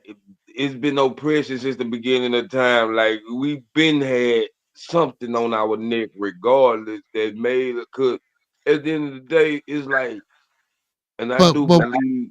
Go ahead, but go what ahead, go ahead. but what do you say to the premise of the biblical nature of the person who created us? What do you guys say to that? I want both y'all. I want Yeah, to just I want both you guys to touch on that. So, but I understand what you're going to go. But get to that. Like, what about that? What about that biblical entity or spirit, or so-called God or angel, whatever you want to call it or know it as, that created us? He was a war god. He was a storm god. So why wouldn't something that he create be warlike? so I'm gonna answer from Nick. Like that's what, and I'm gonna tell you the God honest truth, dude. That's what scared me because see, when I get to trying to tap in on why, cause see, and I'm gonna take, cause see it, cause I answer that same question. How can the same God with love let us go through the things that we go through, even though he then gave us chances and chances and chances. Not saying all of us, but we're being punished. Like, why should I be punished for my ancestors if I don't even know them motherfuckers? Like, I didn't even have nothing to do with that nigga. Why is I punished? Like God, why is I being punished behind my tribe or my culture or my skin color? Shit they did back in your day. You know what I'm saying? Like when y'all was really, really getting this shit together. Why in 2025? I'm talking about in BC. Why the fuck we suffering for BC shit in 2025? You know, you see what I'm saying? Like, and then why destroy Earth and create it for it to do the same shit that you destroyed it for in the first place? You see what I'm saying? Like that's I understand where you coming from, so it makes me question my God too as I read this text right here that says you destroyed the earth from evil, but then shit, we right back at it. It's like you did all this shit for nothing. That's how I look at it. But I don't want to be questioned because I mean, and it's crazy. It's like a person you love, like you know that person you love in the family that do shit, but nobody question it. Like nobody been not say nothing. That's how I feel about it. You see what I'm saying? Like I don't Yeah. want to question God on it, and then I can't question another nigga because we only guesstimate on what we think God thinking. You know what I'm saying? Mm, and I was gonna ask you, so who wrote that damn book, huh? A man. Hmm. But anyway, hey, Yeah, Smokehouse says a much. man wrote every book that's been written. A man that Yeah, wrote every book that's written. That's why I be saying it don't matter if a man wrote it. Every book been written by a man or woman. So it don't matter. And mm, every book been written, them been taken out, added to damn near. You know they got a deluxe version, they got the limited version. You see what I'm saying? So every book got something that's added or taken. Every book written, damn near. So yeah, shit. yeah. So Fox, what do you think about that premise of the creator, this person that created us? You know what I'm saying? If you know, you don't have to respond from the biblical, but you know, just Yeah. be play both ends. You know, respond from the biblical standpoint, and then you know you can get into reality if you want. You know, what I'm saying? Just you know, we open discussion. You know, I like this. You know, so how do you respond to the biblical aspect of Yahweh being the war god, the storm god? You know what I'm saying? And he created man in his likeness and image. And we're sitting here talking about why, you know, man has created so much destruction upon the earth. You know, do you think that could have any validity to the topic or question at hand? Not really, because we talked about religion on multiple levels. Yeah, you gonna laugh. Yeah, but I mean, honestly, like it depends on your interpretation of what God is. Is it a merciful God or is it a war God? And even my name, Michael, that's one of the angels. And my son's name is Gabriel. That's one of the angels. Lucifer, that's one of the angels. So it depends on your interpretation, in my opinion, on how you will interpret this. Because based upon your background, your family structure, and your geography, any God can mean anything. So I'm not able to do that. That's my best answer for you. Okay. I feel you. I feel you. Oh, and to answer your question, you know, well, I'm gonna give you something that I heard before, and I think this was a real reasonable and feasible answer. So to answer your question about why we still paying for shit that our forefathers and ancestors did back in the day, Monkey Man, is because Mhm. so the prophet during that time who was supposed to be unalived or pass away or transition for our sins. What was the brother name? Young Jesus. Okay, so he was supposed to have died for our sins, correct? Right, and that's another thing I got a problem with too. But go ahead. Did he or did he not wake up out of that grave? He sure did, so he didn't die for our sin. Ooh, it's a good weed. Damn, we Hey, done broke the Bible. he goes, this him fool. No, man. Listen, I'm not trying to. I'm not trying to. He wild as hell. Ooh, Yeah. say boy, that's why I say, cause that man, let me tell you, that Bible's so slick. You gotta read. I never thought about that. Okay, overdose. Okay, overdose. Say, Hey, a Uncle. 30-second degree statement. I never thought about it that way. Yeah, yeah. I Mm. never thought about that, bro. The beautiful part of masonry. He just said a Masonic term. Ain't that something? Damn, boy, Hmm. you got me standing up when I was sitting I down. never thought Shit, about it that way, huh? no Yeah, bullshit. he said I got him standing up when he was sitting down. I was Yeah. sitting down, and nigga, I like, ooh, shit, damn, no bullshit. Hey, y'all, make sure And y'all we tap started screaming, boy, I like you, boy. You my in. Hey, hold on. new favorite homeboy. Hey, hold on. Make sure y'all tap into Tabernacle every Sunday at 10, man, where we go over religions, and we talk about it not as a debate or not as a tear down, but we get a we try to get an intellectual, contextual overview of the religions, and we try to dabble and understand, what's going on. So that's what we like to do on Sundays with Bearded Tabernacle. And we like to have a little fun because we got Pastor Pippin and we got the Archbishop Keep Dollars Flowing. They come through on Sundays too sometimes. So make sure y'all tuning in every Sunday for that, man. And it's also, man, it's an experience, And again, it's not for ones to come in and argue. Listen, listen, invite your pastors, your imams, your rabbis, whoever, what I'm saying? Or if you just think you're a Bible thumper, man, let's come on in the building, man. We got Qurans, we got Bibles. Listen, we can read them together, and listen, I'm welcoming and open and understanding to all perceptions. You feel me? Like that's me. That's how I get out. I don't listen. I'm not knocking nothing. I just want to understand it and let's talk about it. You feel me? And maybe we can heal each other from the conversation and the understanding. That's what it's about. You feel me? Hey, Hood Hierarchy in the building. Uncle Beast, man. Hey, appreciate you, brother. He said great content. Appreciate you, brother.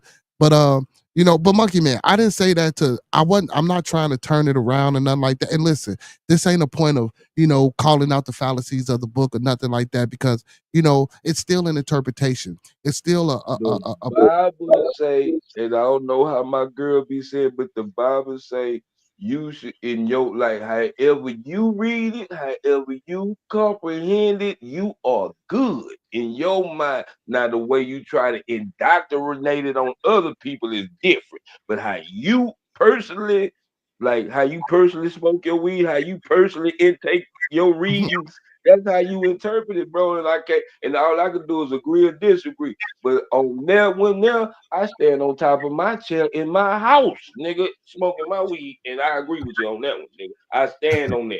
I stand on top of my chair in my house with you on that, nigga. Hey, Master Teacher, touch on it. Talk about it a little bit, man. You spoke about masonry terminology you never thought about, like I'm never not thought about. bullshitting with you, nigga. I'm standing on top of my chair in my house, nigga. Yeah, What okay. you doing, nigga? No, What the you know fuck what I'm going? talking about. You a 30-second. Don't play with me. Oh man, there go them numbers again, man. I don't know. Yeah. I'm finna get off this, see, cause I know one of you niggas 3330. I'm finna get off this motherfucker. Y'all niggas here, I don't know what right y'all is. I'm finna get off here. Y'all is too powerful, boy. This here a So, little bit over my head. listen, I happen, I partook in the Scottish Rite. I know a little bit about What's the the mathematics? in New York, right? There you go. I know the mathematics too, brother. You know what I'm saying? No, that's why I asked that question. I wasn't trying to challenge you. Yeah, a little bit. See, but that we do that. But see, but you know what?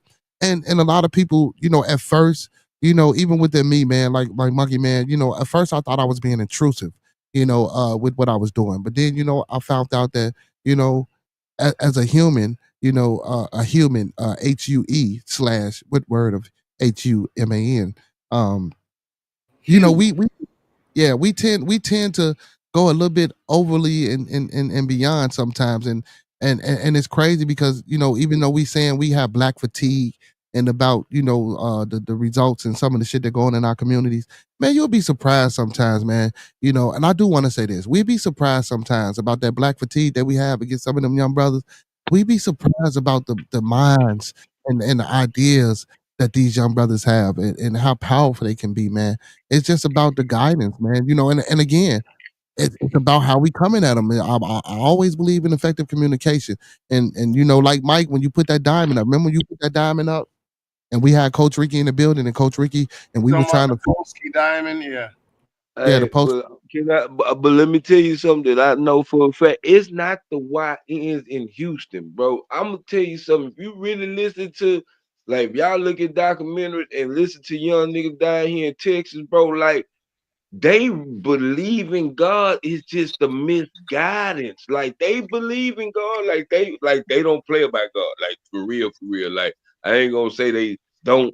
Like you knew how we was growing up, like we didn't want to hear about God. No, they know about everything going on. It's just that they infueling they directing their energy though still into that bullshit music, which makes them want to have to hurt each other. 'Cause right now it's the bullshit music, bro. That's Yeah, directing the kids, we bro. gotta, Like We got a special guest in the building, man. We got Uncle Beats, man, from Hood Hierarchy in the building, man. What's going on, brother? How you feel? Man, I'm feeling great. Glad to be here. Yeah, man. Peace and blessings to you, brother. Peace and blessings to you, man. Make sure y'all go tap in with Hood Hierarchy, man. He just had a great stream, man. He had MC8 and Norman Steele on there, man. It was a great stream, man. I had tapped in before I went live, so I held on as long as I could before what I'm saying, I had to do my thing. But Appreciate it. yeah, man. That was man, hey, Appreciate it. MCA, my nigga, man, straight motherfucking business. Nigga, I'm a yeah, real man. nigga. Make sure you go. Hey, Monkey Man, make sure you go check it out, man. He had MC8 in the building, man. It was a dope ass, conversation that they had. It was a real conversation. You know what I'm saying? See, Kind of like now what we do. I be Hey, so jump into this goddamn thing and I don't be subscribing to these nigga. I gotta go. Oh, you know what?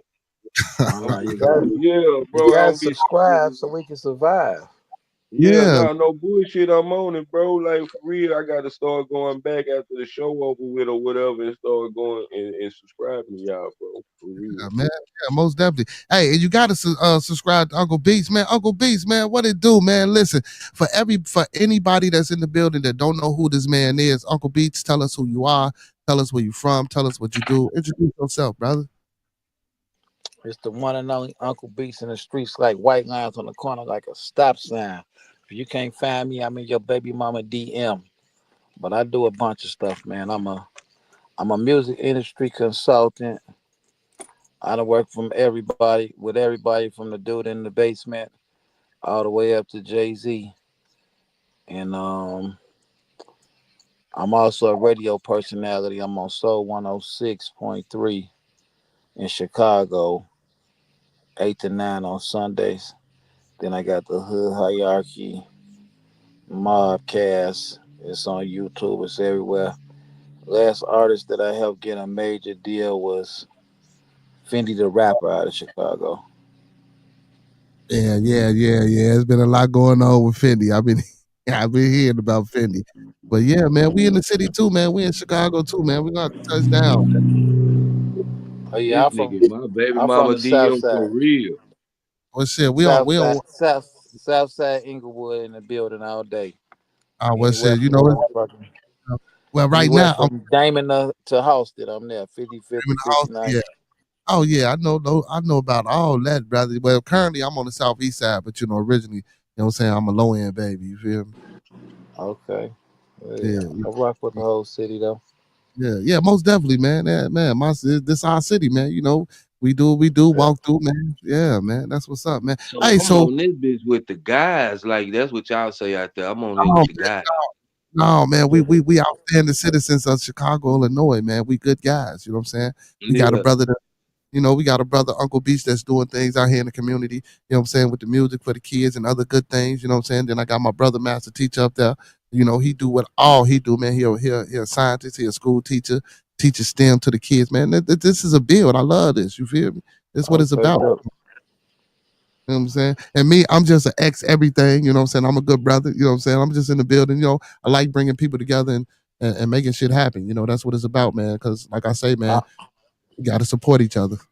I don't make music for the kids. I make music for niggas that's trying to get out the dope game so they can teach their kids something.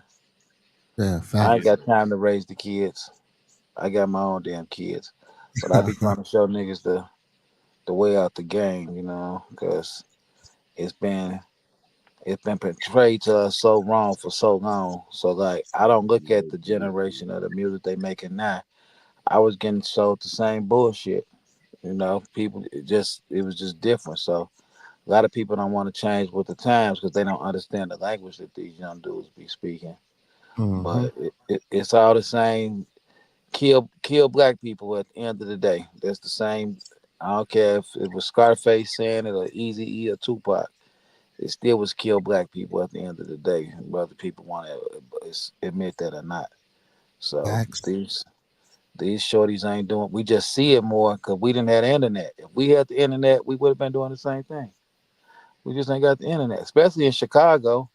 We was turning our hats to the left or right, and in other places they was wearing red and blue.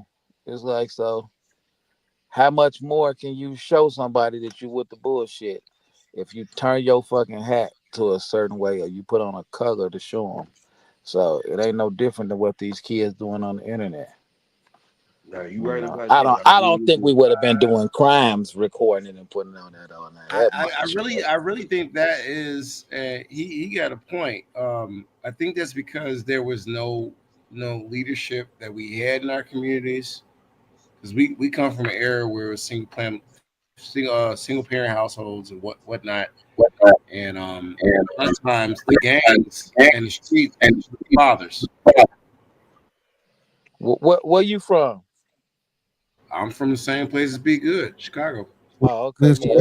You already mm, know.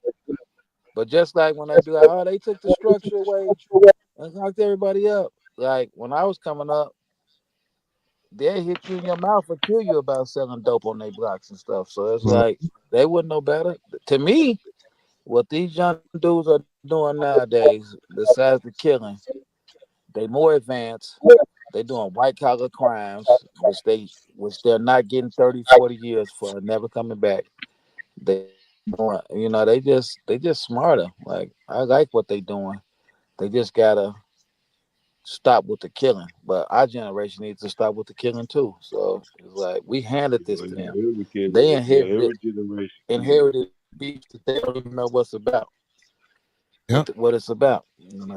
They just picking up the flag. That's really across the whole country.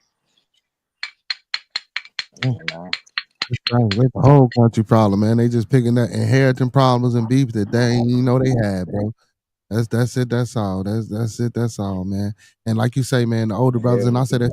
I just said that the older brothers still be on the block with them, not showing them, man. I ain't want to say too much, but I got brothers that don't even participate like that, but they willing to take them on the drills, and I'm like, bro, you too old for that shit, bro.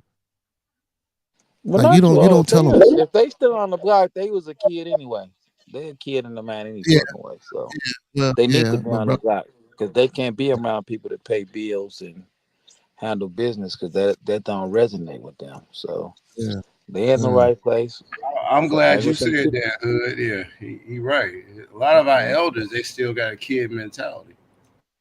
Well, No like bullshit. I'm GD. I'm GD. I respect Larry Hoover, but somebody who done did 40 years in prison can't teach me nothing except not go to prison. No, I respect it. I respect the You games know? because back in the day, the literature meant something. Now, I don't know what the hell. Yeah, but still, somebody who been in prison all their life can't teach me nothing But except let me that ask you this, they weren't a good criminal. But you got these 'cause guys. I go to these peace marches and stuff, and all these old guys be there, and they really just be meeting up that they out of prison. I'd be like, what is the fucking point of y'all meeting up to just talk about how gangster y'all was back in the day? Like, where are the young dudes at? But hey, it's can I like ask you you this, need to homie, tell though, 'em I'm not homie? shit. What you say? Can I ask you something, homie? Like, so let me ask you this, because I don't from Texas, I'm from Houston. So, like, when we heard about the GD, but then it was going into the growth and development, what happened to that, or was that just a front? You know what I'm saying? Like, was it just still g- GD on what it It, really mean on the gangster disciple, or was growth and development just a front? but, You know what I'm but saying? but bro, even before that, you had the Black Panthers and other things that meant something. And now, even when you talk about these GDs, BDs, Yeah, vice that versa, meant something.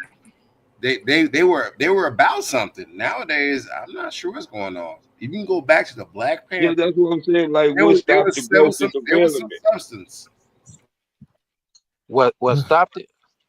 Yeah, like, cause Um, did Larry Hoover go into jail stop because he the one that was going into that, or cause like, and that's what I hate. Us as with black leaders, we never had a predecessor up under us to keep the dream or whatever we had going. But you know what I'm saying? Larry Hoover been in jail since 1970.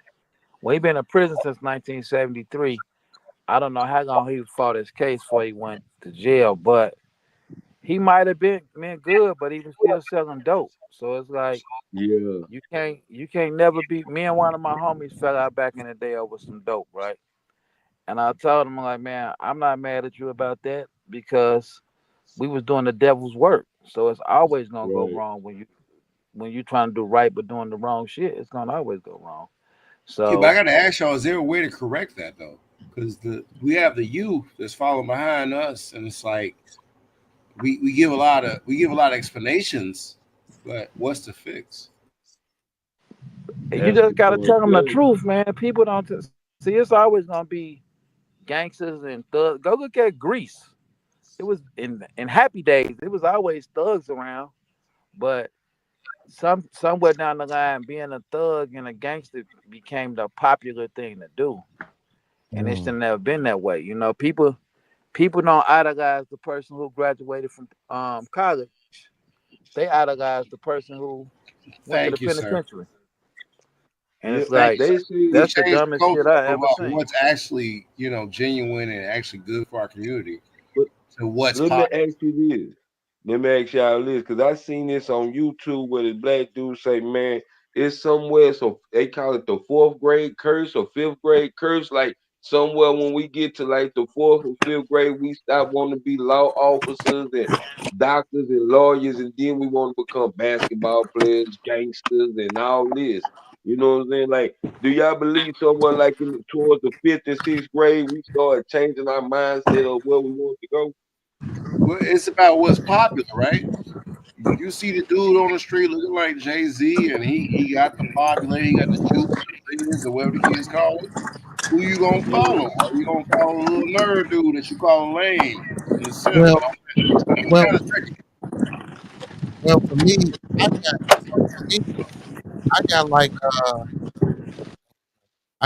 for me, I got like 10 kids, right? So I believe I do more pushing sports on my kids, and I I'm thought the you one had that eight. like I didn't think you had 10. Damn. I'm the one that do the more like I love the education, but I'm the one that actually pushes sports more on my kids. My kids don't want to do sports. They want to do something other than sports. Like my daughter wants to be an artist. I got a daughter that's in school to be a doctor. One of my kids want to be a chef. One wants to be a real estate deal with real estate. One still want to. So I push the sports on, even though I'm into the education. But I push the sports on because I think that they were so good. So when you said that fourth grade thing, I think it's all about the mindset of that child and the environment and the parent and the people that's in that child's life. You know what I'm saying? Because my kids necessarily didn't want to do none of this sports shit. I pushed it on. You know what I'm saying? And I felt that it would probably be in a break, and I thought it was going to get them some type of social understanding and interactive with people. You feel me? That's why I did it because I was hard. My brother tell you, man, you're going to learn chess, you're going to get in your books. This is what you're going to do. I mean, I didn't play that. You know what I'm saying? But then I'm like, people's like, oh, well, you too hard on the kid. Okay, well, I will let them do some sport. And then I just got all up into the sports. But I don't think that fourth grade, don't get me wrong, it could be classified, it could be a classification, but I don't think that's for everybody. I don't think I that's give for you everybody. credit because most parents they be like, they won't give their child that opportunity to explore things. They just be like, oh, it's a sports or this is a family tradition. I get it. But it's like you don't know that child might be the next genius or the next Black Einstein or whatever Yeah. because you're focusing on this. So it's like you give your children autonomy. I always notice about you, but most parents don't. I'm being real with you. Well, and again, it's that fear of and that lack of, we never had nothing. So, if your child can play basketball or throw a football, the first thing that would come to a person's mind would be, okay, well, let's try to capitalize off of this versus pushing something that your child really wants to do. If you have an avid reader, or if you have a child that likes to take things apart, or if you have a child that's into flowers and trees and leaves and things like that, I always tell my homie L Boogie, I say, man, get my nephew into some botany class. He loves leaves and shit. Yeah. Like, bro, like, right, he can identify leaves off trees, bro, that I can't even fucking identify. You feel me? Like, what the hell? So you cultivate and you nurture those things, and I believe that would leave in the fourth and fifth grade. You know what I'm saying? We don't put enough support into the kids. You feel? And don't get me wrong, I'm rocking with what Uncle B said too. Like, he trying to teach the adults because it's not only about the kids, it's about us too, because we're the images that they see.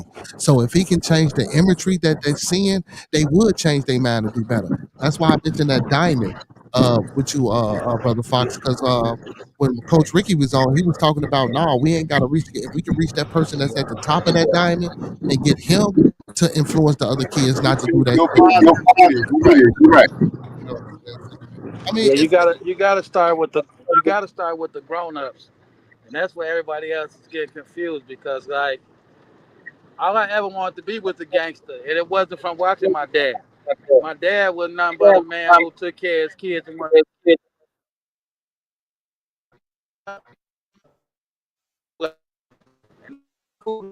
and saw them doing that. I wouldn't have wanted to be like them. You know, even though they all tried to tell me like, no, being like your dad is the way to be. But you motherfuckers ain't being like them. So why would I want to be like? So it's the grown ups got to watch what they do in front of these kids. Yeah, that's true. That's true. Hey, Q just reminded me, Uncle Beats, man. Q came on the channel, man, and gifted me some tickets, man. And I just wanted to pay homage to you, man, for doing that for that brother, man. He gifted me 2 tickets to the Sammy concert on the 25th tomorrow, man. So Miss Kimber, Yeah, Miss Kimber, that's tomorrow in and Gary, Indiana. yeah, so Miss Kimber That's is tomorrow in Gary, Indiana at the loft. yeah. So he gifted It's us two going free tickets, down. man. He said you was the man responsible. So, you know what I'm saying? I just want to give you your flowers, brother, and we appreciate you for being able to do that for that brother so that brother can do that for us. You know what I'm saying? Big ups and big respects to you, brother. Yeah, shout out to my guy Quaalude. He in the He building. puts in a Look, lot of work. he just reminded me, yo, He put bearded, in a don't lot of forget. work. Yeah, man. Yeah, that's my boy, man. He put it like he can be a kind person at times. I'm gonna say that. Y'all talking about Yeah, the throwback singing nigga Sammy? yeah, Sammy, bro. Yeah, Yeah, yeah. yeah, it's an R&B show. And y'all hitting that bitch? You say we what? You say Y'all what? finna hit that bitch? Y'all finna go to the y'all going to that? Like y'all like Sammy jumping out there like that? No, brother. So Oh it's a yeah, show. I'm sorry. Go ahead. Yeah. yeah. I'm promoting it. R&B always do big up our way. Oh, okay. Damn, cause like I ain't heard that. Well, I know he ain't been here since he was probably hot. Like I ain't heard that name. Like I'm like Sammy who? I know. Damn, I'm Yeah, like damn. I ain't heard that name in a minute.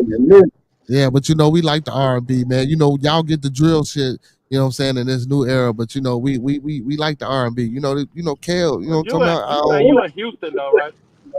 Yeah, he Yeah, in Houston. like Sammy Yeah, would have to be on a nigga tour. Like Houston we in like another R&B, world though. but it gotta be big time. Like He we just like big came. time. He was in Houston. He was on a tour with Yeah. what was it? Sammy, Marion, Yeah, see, he uh, had to be on something like that. Ray Well, J. he didn't. All of them was together. They was doing a group. They yeah he was there. But Houston, y'all got y'all own bubble anyway though. So Yeah, you really got to be popping to we be like a whole lot of shit. accepted. Like we do all that. Y'all be having blues. Yeah, y'all do blues up there. I know y'all got a blues fest. Y'all do Zydeco up there? Nope, we ain't doing none of that shit. Southern See what soul, I'm all saying? that. It's coming together, but it That ain't nigga big say like it no. is there. That nigga say no, we ain't doing none of that They ain't doing that shit. But like, y'all got people like Trader Truth. That ain't it up here. They don't know yeah, we nothing don't about fuck that. with Trader Truth down here like that, bro. We don't fuck with that nigga like that down here. We fuck with They him on still some for the they still give community him a whole shit. trade day. He still do a whole trade day and people come out Man, my nigga, if you come down here and drop out there, give you a day, nigga. K there. Michelle got a day down here, nigga. So it don't matter. K Michelle got a day here, bro. It don't matter. Come on down here. We'll give you a day. We'll give Oh you a shit. day. They giving out days in Houston, man. That's what they If do in you come Houston. down here and put a little money into a hurricane that hit us, you good. You gonna have a day. We'll give you a day. Anytime we need any We'll give you a disaster help day. and anybody, we'll have Chicago Day, nigga. If y'all come down here and help us if we have a national disaster. Hey, your ass had with a hurricane. I guess yes, you do deserve something. Yeah, shit, you come down here to help drop a few boards and nail a few pieces of wood on this bitch and about fire for barbecue pits. You'll have a day tomorrow. You'll have a day tomorrow. That's all Trader Truth and shit, nigga. That nigga JJ Watts raised up $40 million for that glass club that we never knew what he did with. Like they never asked him where the money went, what did he do with it, nothing. He You talking about the raised it football though. player? Yeah, the football player. He probably got it in his pocket, man. Y'all need to go get it I from him. know it ain't no problem. See down here in Texas, that's the difference between the South. See in the North, I've noticed from New York, all that shit at the top of the map. Y'all gonna speak on some shit when them white folks get to doing shit. Down here in Texas, we just like okay, you like on life when the white boy walked off with the moonshine. You know what I'm saying? Like shit, you gonna just let him walk out with it, huh? You ain't gonna say that. Man, you Nah. ain't telling nothing but the truth. It's a whole different type of racism in the South. Yeah, it's That's a why the whole South different is like better when it comes to racism. yeah, they put it in your face down here, nigga. You gonna put it in your face and shit. What you gonna do? You gonna either say and I swear to God, you'll speak on it and they'll swear to God they ain't do it right there in your face. Oh no, you ain't see that. Yeah, well, I'm glad I ain't in the South, brother. I can't do that type of racism. Yeah, yeah. Because even y'all don't even get along with the hoes from down here. Like my brother from I told you he from Waukegan, man. He married a girl from down here, bro. And he been saying, man, these women different down here. They talk back, they do this. I say, yeah, like a motherfucker. Yeah, that. But see, they gonna call them laws on your ass, and you don't even have to touch 'em. You going to jail, nigga. You going to jail. They just make up a sad story. They been go in the room and put some makeup on, make that shit smear, and your ass going to jail. Damn. Yeah, we ain't Yeah, going they down. off the rip. Off the rip. It done changed a little bit now though. It done changed a little bit, but it's still though. But earlier, yeah, man, my boy, man, R.I.P.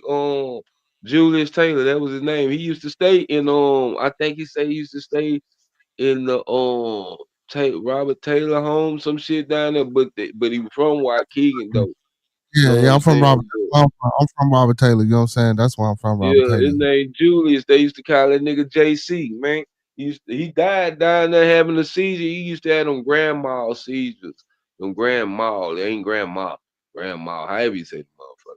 But he had a seizure down there driving and died in Mm. Chicago. I mean unalive. Heavy post say shit on this. So Yeah, but you know, yeah. unalive. He was unalive. Yeah. Marco Yeah, says, "What's the worst state down south, Mississippi or Arkansas?" I want huh? to say Mississippi. No, one of my guys say, "What's the worst state down south, Mississippi or Arkansas?" Alabama, Arkansas. What the hell? What the hell is Alabama, Arkansas? Alabama and Arkansas. Oh, so Mississippi ain't as worse as them? It's right there, but see, Mississippi got its spots. Cause see, like, okay, so Mississippi is like your neighborhood, like, okay, so you got Nash, Mississippi, like that's where the black folks at. Then you go a little bit where the white folks at, like they still kind of like section out. They still Uh, kind of like section out, like segregated. Like it ain't too much integration like that yeah. So that'll be where your most yeah, Mississippi, you can put Mississippi in there. You can put Mississippi in there. yeah. See, that's why I'm staying up north. I ain't going down south, man. I can't get up Shit, there. They try, you could put Chicago in there. but yeah, because we, Niggas don't give them Bridgeport and shit. yeah, hell no, hell But no. see, It's places out but here see, we they still. not gonna call you a nigga though like that if you come out there. Like they not gonna try to hurt you Police, though. You See, these crazy folks as will hell. still try to police fuck will pull over you you. right over and call you a nigga. You crazy Get as your ass hell, in that Yeah, way. man. You crazy as hell, motherfucking Evergreen Park, man. I think a black man had moved in or did something over there, boy. They had the motherfucking police there now. Well, they had a motherfucking parade to get that motherfucker up out of that community, bro. They don't Yeah. want you over there. This is Ma- fact. This shit happened some Martin years Luther ago. King said them white people in Chicago was the worst ones he ever faced. Damn. in Marquette Park. He said they was worse than anywhere in the South. A little kid bust him in the head with a brick. Yeah. Yeah. Yeah, I heard when he said that. I heard when he said that. He Yeah. absolutely But said see, that. what fuck us up, see, and that's what make it so like real satanic. Like back then, they'll kill but still believe in the Lord. Like the South is a Bible belt, but we still that would make it crazy. Like you know what I'm saying? Like we is evil. Like even on the slavery, like you could feel the slavery. Like if y'all was like you could feel the slavery in certain parts of Mississippi. Certain like when you go down them roads and you got them old plantations still out there, bro. Like you could feel the slavery still out there. I bullshit you not. Yeah, Yeah. That's how tense it it is. ain't been a summer in my life I haven't went to Mississippi. Man, yeah, I remember. I don't like it. My people's from Shelby. My mother's on my mother's side. You know what I'm saying? My grandmother, my great grandmother, they from Shelby, Mississippi. I did not like that shit at all, brother. My cousin from Mississippi just left Sunday, so I always but it's just I don't know it's down there, but it's just like it never even comes up because they just stay in their place. Yeah, Everybody yeah, just yeah. stay in It's their like place. Yeah, and they play. That's what my yeah, cousin told me. everybody stay in their place. Yeah, well, my cousin from Arkansas And it's came up here. That's what he told me. Yep. He said everybody know they but role. it's Everybody on stand. both sides though. It's on the white side and the black side. We know our Right. place. Like, and it ain't What we saying talk? we know our place, but huh? I said that's what we talking about. They know they place on the black and the white side. That's what we Yeah. talking about now. Okay. Okay. Yeah, Yeah. yeah. We talking about Like both in of New them. Yeah. Orleans, They they still stay in will their put it in place. your The white face people though. know when not to come. But Yeah. Chicago, white people can do whatever they want to. They can come in our neighborhood and do whatever they want, but we can't go in their neighborhood. Yeah, cause So they show doing it like a motherfucker, bro. They show building up and sliding in that bitch and looking at you like they been there. Like, now, bitch, do you know where you at? Like for real, like bitch, do you know you ain't like for real, miss? Come on, Susan, let's sit down and talk about this shit. Go and get some of them that tea and See, shit you got in there. but listen, but here go the thing. So, but when you looking at Susie and you telling Susie that Susie owns something inside of your community, we don't own shit. we don't own shit.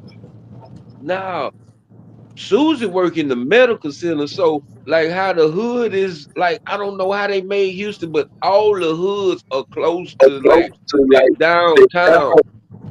So now the white folks, the younger white folks, the kids that was the so they said, look here, that's why I love watching YouTube. So the white boy said they had a 20-year plan. They moved out there to the suburbs where they came when they was going into the suburbs.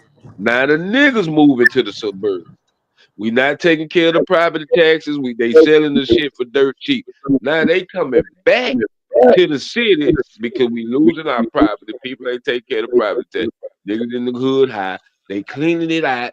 They slowly but surely cleaning it out. But they started from the downtown outward. You know what I'm saying? Like they push it from so like the medical center downtown, all that shit, like third ward, it ain't no more fourth ward. It's called Midtown now. Like they not and fifth ward. They taking all that shit, all the historically black neighborhoods, and on that edge part that's close to the downtown part, they making it gentrified slowly but surely. Cause see, you got University of Houston in Third Ward and TSU. They right across the street from each other. They Right. nothing but Scott Boulevard divide that. So you know what I'm saying? It's like they trying to get it more college look, more younger people and shit, and up and coming doctors and shit. But look, ain't nothing wrong with that. But where is the melanated brother and sister? You know, where's our money at? Why we ain't Yeah, got they no going to jail. They going to jail and losing the property. They is the okay. So like people your age, like the Rodney Ellis's and the people that's the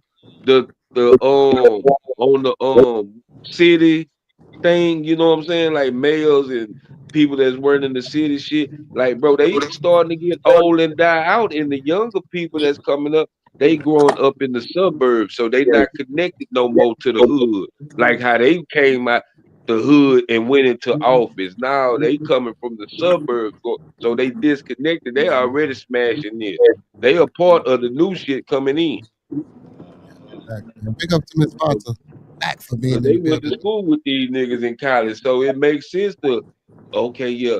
Some of the kid people they developers now. Hey, we want to see. Ain't you from this neighborhood? Hey, can we come here? We gonna give you so much money off of it. Whoop de whoop, and there you go. They Wow. showed you in barbershop. They showed you in barbershop, and that's what they doing right now. Showed you in barbershop. If you watch that Yeah, movie with Ice Cube, they're doing it's the that same everywhere. thing they doing now. Now that they doing And that everywhere. was in Chicago, right? Wasn't that in Yeah, Chicago? that was in Yeah, the Chicago. barbershop. Yep, yep.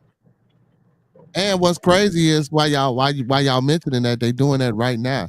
So on that same corner where they have barbershop, because I'm down the street from it, they just put up a new building. You know what I'm saying? The Alderman Greg Mitchell just put up a new building right there. They closed the liquor store down right there, which was a good thing, I guess, for the liquor store to be gone. But yeah, it's changing.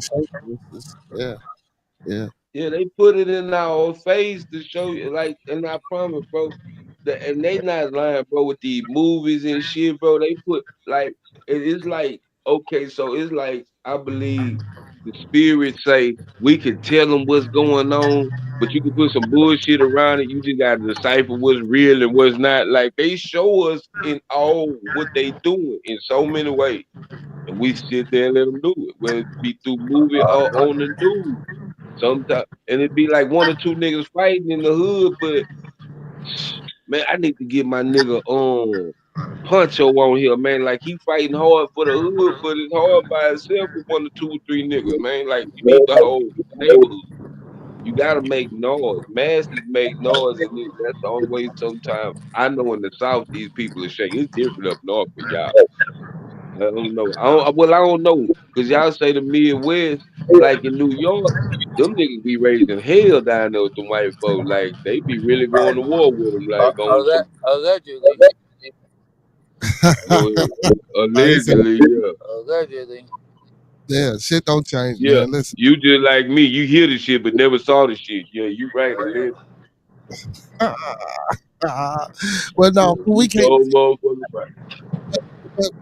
But brother Uncle B said allegedly because like again, we don't have shit to show for nothing, bro. Like how much? Listen, how long is a motherfucker gonna march and stand in front of somebody talking about Right. Yeah, I talking? been said that shit was over with George Floyd. I said, man, fuck that Martin shit, man, burn Now that shit. that's one I know. time. That's one time I gotta get see how these young people went to war. They weren't doing that back in our day. We were too busy warring with each Yeah, other. Now they but was, that's Yeah, how I want to go to and war. even the Like white the people was gun. side by side with black people tearing it up.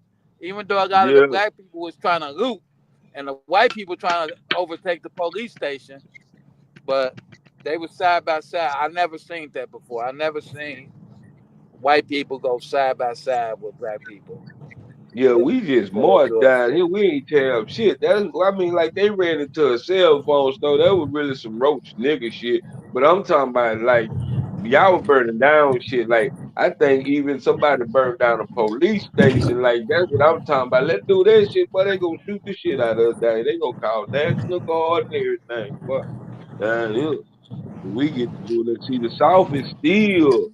We still got a little bit of ways to go to get that slavery off of that fear of Let, the let, white let, man off, but we let me still ask y'all a fear the white question. man.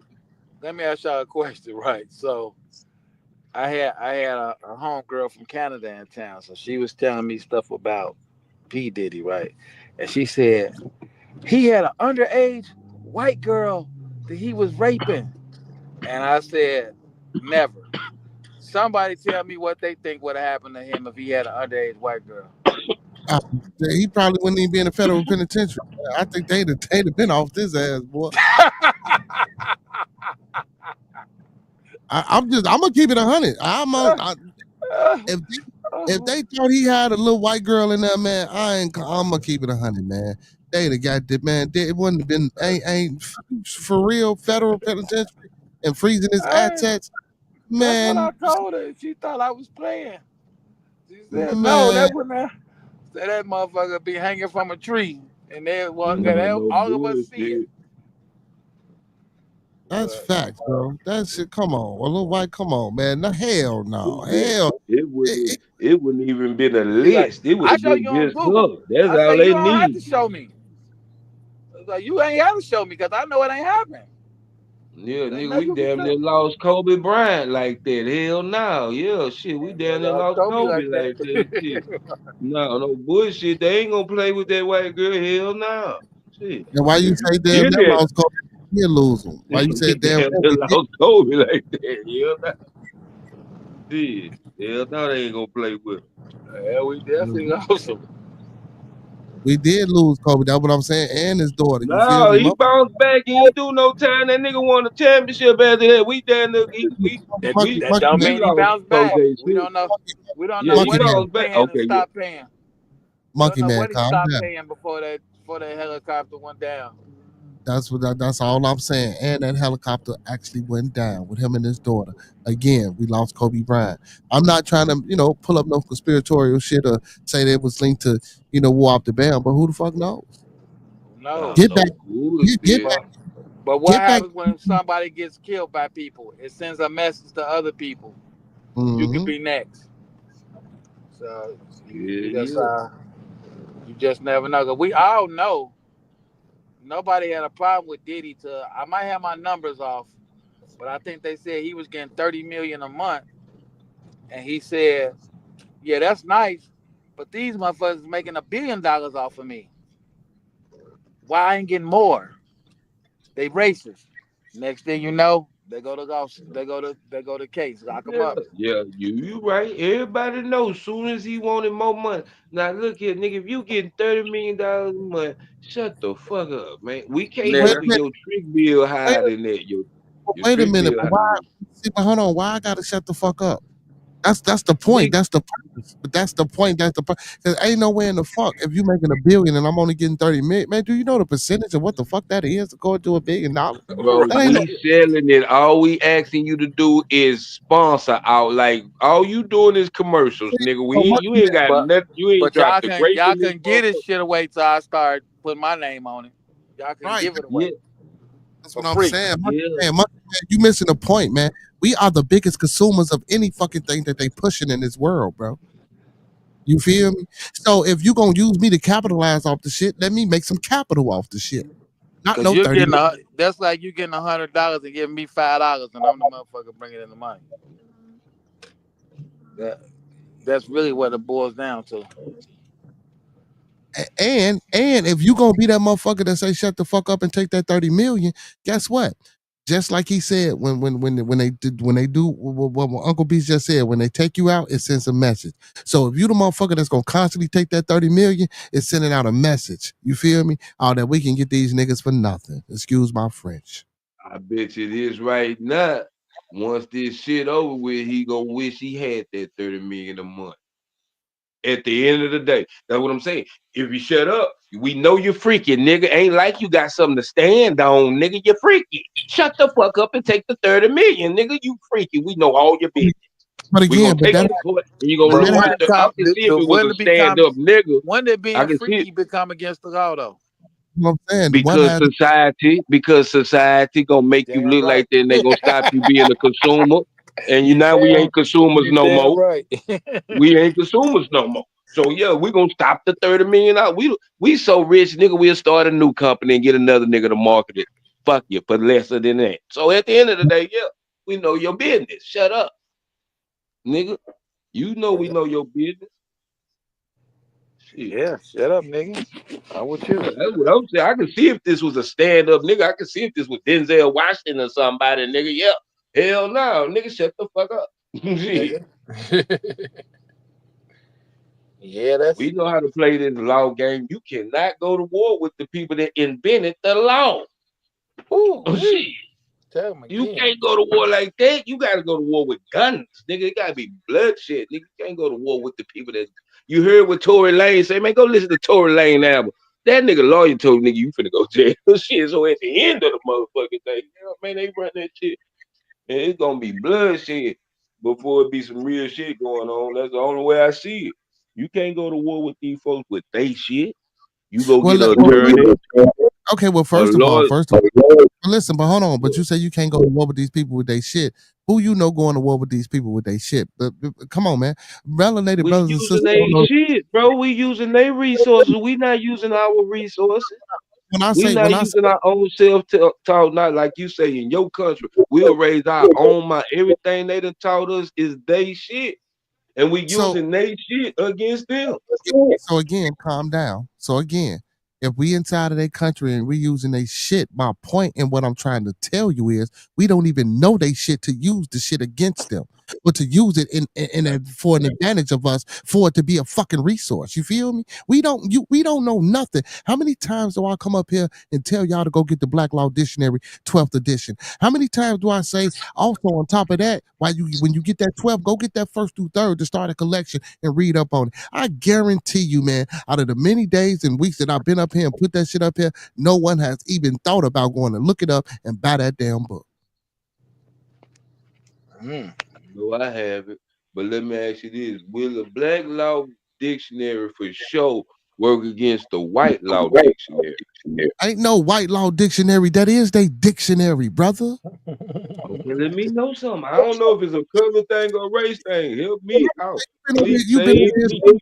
You would see, but you've been over here too long because now you ain't using your listening ears, brother. You got to be using your listening ears.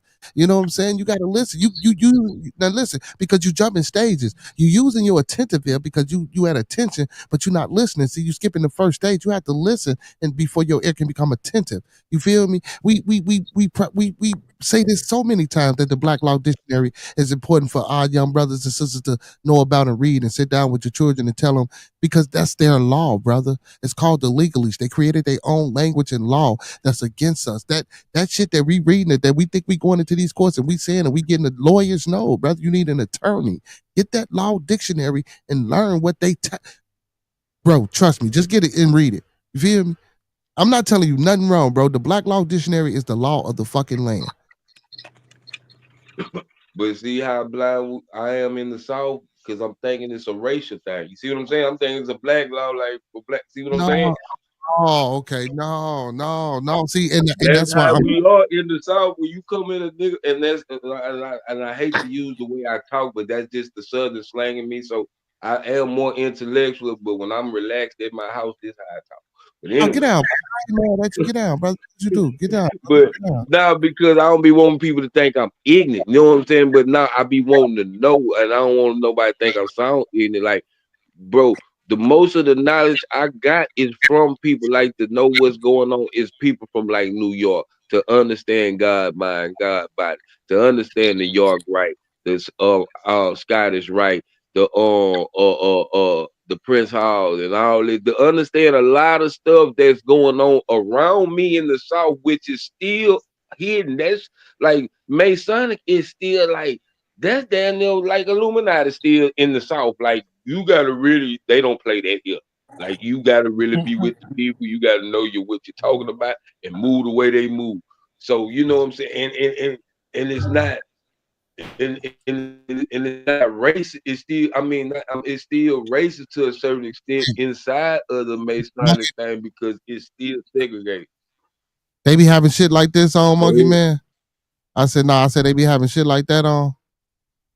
I don't know because it's so secretive to the world. Like they really move by signs in motion. They don't show that they are part. Like if you riding around with like a with the G and the thing on, bro, they look at you as a low level, real low level. Cause they don't. Yeah, It's real secretive like that. Like they know you ain't nobody. You just happen to be a yeah, part of. You yeah. see what I'm saying? Like The South is something different, but I done ran into a lot of brothers yeah, from the South, and I had to, you know what I'm saying.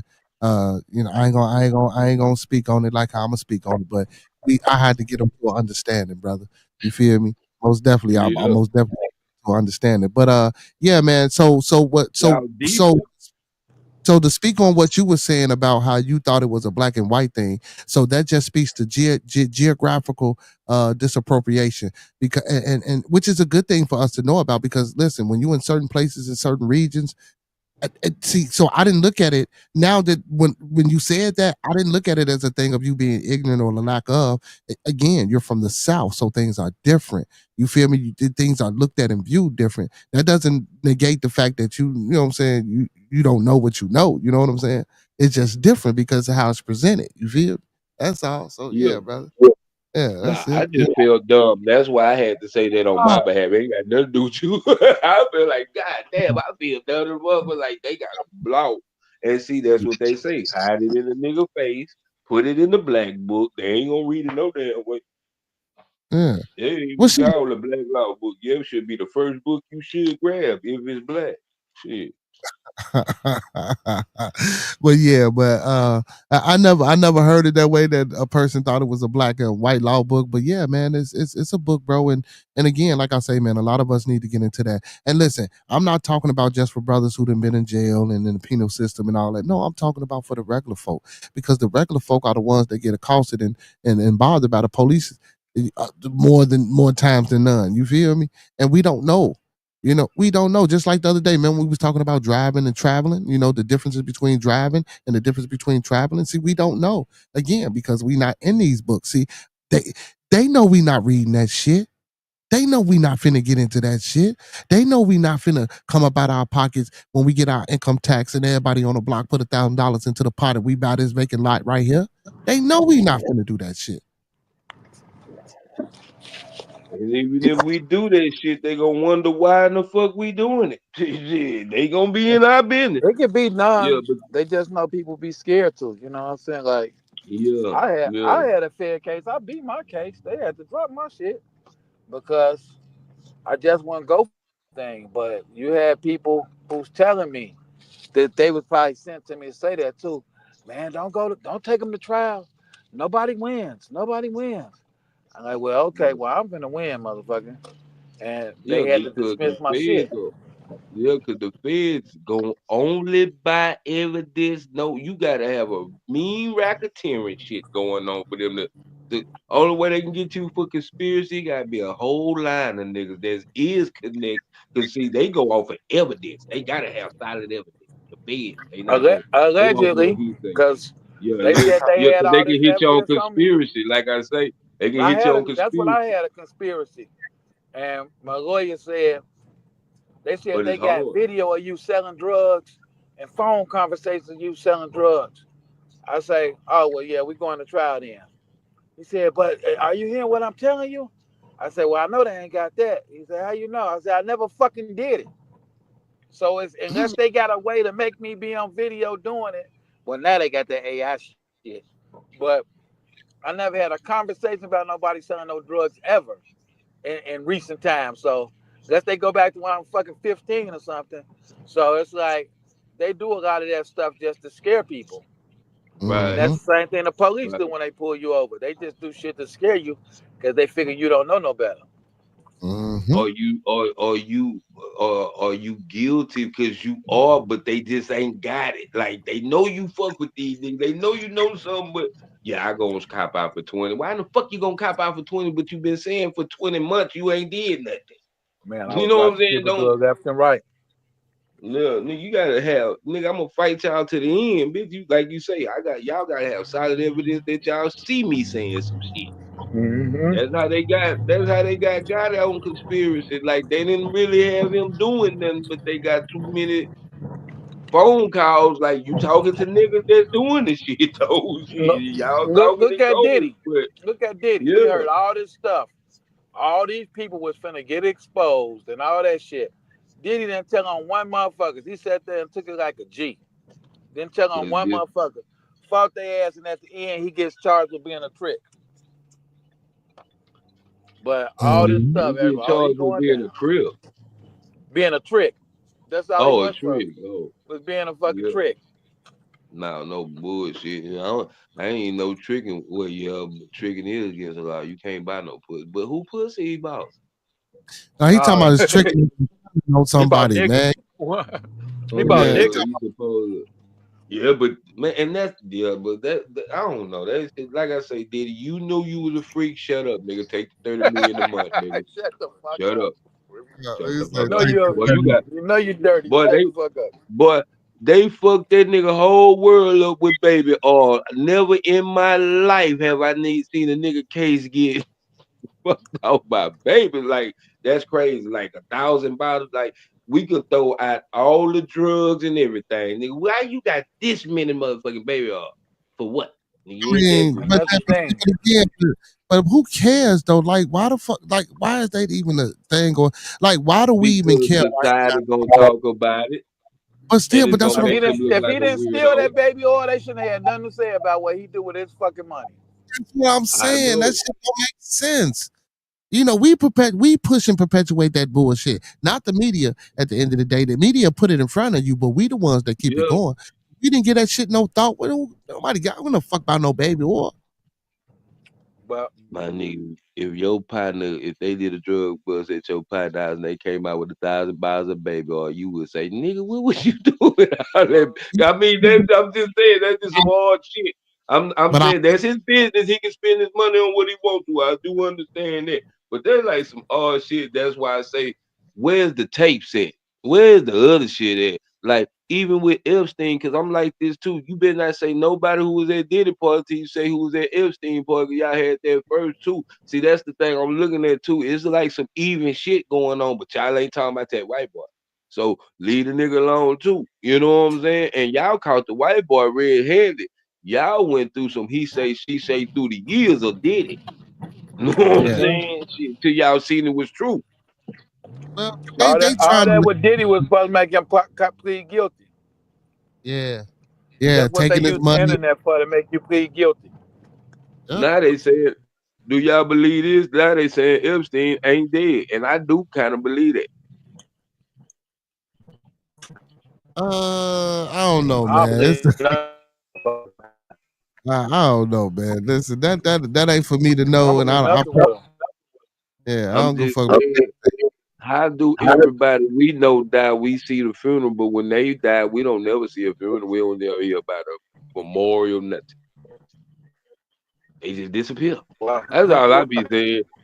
I just look at how they do us. That's what I'm saying. They perpetuate us on the TV. They push us on the TV so bad of how bad we do, but they like they don't do nothing. Like they do something, it's just gone. I mean, that the same thing about the Abercrombie and Finch guys. At the same time, when Puffy was going through this, Hell yeah, you sure right, boy. but but it wasn't put in front of the public like that. You know what I'm saying? So I mean, we know that. We know that's how it works. You know what I'm saying? So that's not the part that I'm worried about. I don't give a fuck about how it works. I'm worried about why we can't get more than 30 million. You feel me? And why we got motherfuckers like you saying that 30 million is okay. That's what I'm worried about. Because I know you freaky. Don't come at me talking about we think 30 minutes is suffice for you, brother. Cause only the niggas and a few white folks drinking. It ain't like the whole world drinking this shit like that. Like, and they might be, but at the end of the day, like, bro, we if you okay, it's like, okay, now bearded. If that was you, that's a different conversation because we know you doing good amongst the community with the money. Like you got to rock shelters, nigga. You helping the home. This nigga ain't doing none of that shit. That's all I'm saying. That's all I'm saying. We talking about it's the person who got the money that's fighting for more money. You not fighting to do more shit that help the community with that money or Hey, nothing for so the black race. That's all I'm yeah, saying with him. so Now, does Marco, for anybody else? Huh? He was helping the community. Once they get so rich, helping the community saves them money. So you can't even say they doing that sincere. They get tax But uh, like breaks it's and shit not when being they get shown that money. love though. uh, Like you so need to Marco, be still doing for the community to this day, nigga. You down there need to be running for office in New York behind the Ciroc. Like really He doing was some real helping life shit. with the rock the vote shit and talking shit about Trump and saying he gonna start his own party. He was helping, yeah, but he that's was when they helping. knocked you up. Yeah, yeah, yeah. So Marco, that's Speed Out Mobsters in the background, Marco. You know what I'm saying? You from the city, my boy. You supposed to know who that is. That's the Speed Out Mobsters, brother. You know what I'm saying? But yeah, but like Uncle B say, that's when you lock you up, man. So a good friend of mine told me, man, if I start moving the needle, you know what I'm saying, right now, you get 10, 20, 50, 500 motherfuckers following you and get them through the door. They ain't gonna say nothing. You get 1,000, 2,000 to 3,000 motherfuckers through the door. They ain't gonna say nothing. Now you start getting 10, 20,000 motherfuckers moving at your whim now, because shit, because they go through the stages. You get 1,000, they start infiltrating. You know what I'm saying? Let me ask You you this though. If we just say in Grand Rising we had a presidential debate and we had Denzel Washington, I'm just using this for example, and P Diddy running for office, who would you put in office? Damn, that's a good question. I'll probably put P. Diddy in office. Woo! I'm going. So you gone. That's because your mind ain't there, brother. Because P. Diddy is a good businessman compared to what Denzel Washington has. If we talking about a country and we talking about amassing resources, I know Diddy can do that for me. You feel me? And on top of having a hell of a good time, I'm gonna keep it 100. I'm gonna keep it 100. You feel me? You know what I'm That's saying? It's what all that about hell it's be. all The about hell of resources. good time after we make all the money from the resource. The hell of good time is what's gonna bring the country down. Hey, you stupid. You stupid. But okay. So why would you pick Denzel then? I mean, it's the wisdom that he taught with. You learn more from wisdom than, and I understand. Now I can't say I don't know his business mindset, but I know one thing. I don't. He never. I don't feel like he ever sold out too much to be like he's still a connection to the community. Like did niggas ain't fuck like the world not fuck like the black world. Everybody wasn't fucking with Diddy when before the Okay. scandal like that. You see what I'm saying? Like he's a household like you. I would rather like Dick Gregory, people like that, bro. That got wisdom and knowledge and esteem That's shit. Dick Gregory. That's Dick Gregory. How dare you compare Denzel to Dick Gregory? I'm not No, saying I'm Denzel. just saying people with knowledge and wisdom like that don't have no smut on their name. Slow down. First of all, how do you know Denzel has this knowledge and wisdom? And the only reason he probably ain't had no sweat out is because he took the 30 million, brother. But he managed in the 30 million. He not tripping. I understand. I think we ain't on the same page. I don't know. You feel what I'm trying to get him to look at Hood. I definitely do. I'm He, just he saying. he's just At saying the end, you I'd going rather off of take what you knowledge seen and the man do wisdom as an over. actor. We don't know. We really don't know Yeah, his. We don't even know his politics. We don't know what he do. You talking about what Diddy ain't did for the hood? What have Denzel did for the hood? That we know. shit. He was doing his thing with the Boys and Girls Club. He just came to the hood. He just came neighbors home to the Boys and Girls Club. Like he just came through the hood with the Boys and Girls Club. I know that for a fact. Seen Shit, it with my own I eyes. give away turkeys and shit for holidays, but just coming somewhere, what is that doing though? What is that costing? But I'm saying you reaching the people. Did they ain't never came to the hood. I'm just saying it's like you got like it's not a part of to come down here with the party and the limelight. Like sometimes you got to go into the name. It's other people that do it too. It's other actors. It's other people that do it. The people like you need to be having those people fund you, sponsor you to keep doing that. Like you shouldn't have to come out your pocket. Like they should come help you, even if you want to come out your pocket. They should still at least give you something, bro. They came from that. Not saying Denzel should, but any person that they made some money and the neighborhood supported them to get to where they at, if you understand what I'm saying. Like I feel Okay, so like those are the type listen, of people that would do that.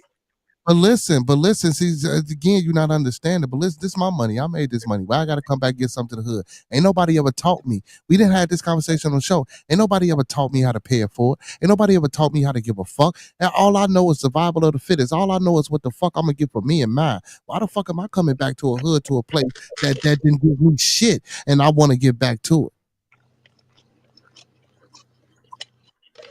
Yeah. I'm How out. did you get? What you mean? The hood still.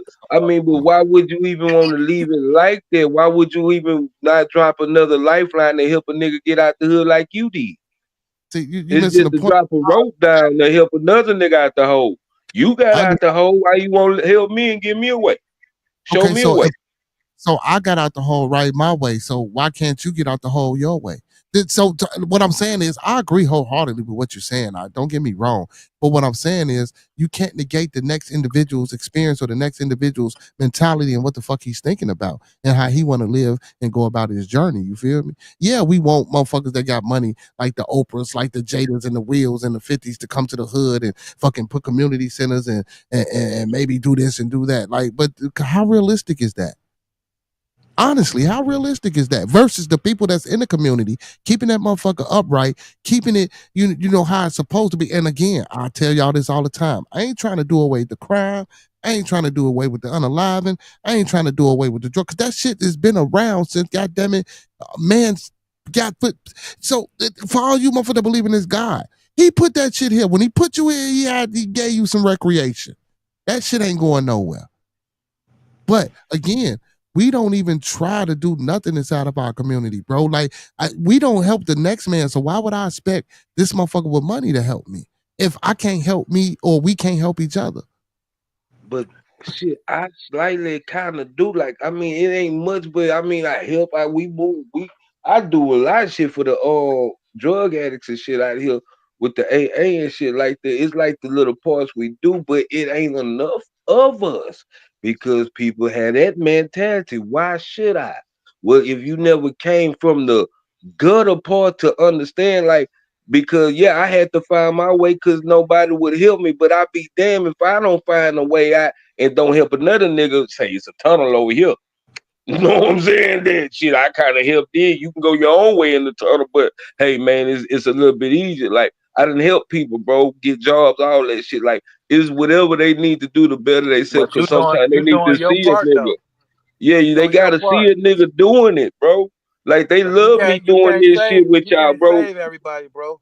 So No, I ain't trying to save everybody. I if you just help want to one say, person and he yeah, helps somebody, you did your job. that's all I want. That's all I want. That's Each all I'm one saying. teach And one. but I want Yeah. them to see it so everybody can see that it can be done, though. You know what I'm saying? I don't want to just See, leave and be like, fuck. and then you got to think about this. Like, you got to think about this. The person that made it out, maybe they was busting their ass. Maybe they was doing the things that they needed to do. But then when you come back to the community, you come back to the hoods, and you come back to the project, and you see the same old motherfucker like we've been talking about all night. This old ass motherfucker who still got this kid ass mentality, standing on the block with these young ass kids, and he can't tell them nothing. He can't show them nothing. He can't teach them nothing. You feel what I'm saying? Like, he ain't even tried to elevate himself, but you. Well, that person wants you to come down and help elevate him, and you ain't even trying. I dare you, brother. That's just, you might as No, well my speak. thing is, if it was is as many people made it out the hood, if we came back as much as the nothing niggas sitting there, like I say, it gotta be unity. It gotta be coming together. That's the thing. It's only one people, like I say, the masses outnumber the one nigga fight. Like I told you, the Moses thing, bro. The Moses thing with you. Is one man trying to help a lot, but the lot is fighting against the one because they don't want to listen. They don't want to come together. They don't want to understand. See, my thing is, no matter what you say, Beard, whether I'm right or wrong, I'm gonna stop and listen. When you say, "Now listen, brother," I stop and listen and hear what you say. You see what I'm saying? That's the thing we got to do, and to understand what's the plan. We got to come together with the plan. We don't have a plan. One nigga can't go with a plan to help everybody. That's true. It That's true. got to But be a mass come with a plan. That's how they got it. They got a system. We need a system. You said no, it. but You said it.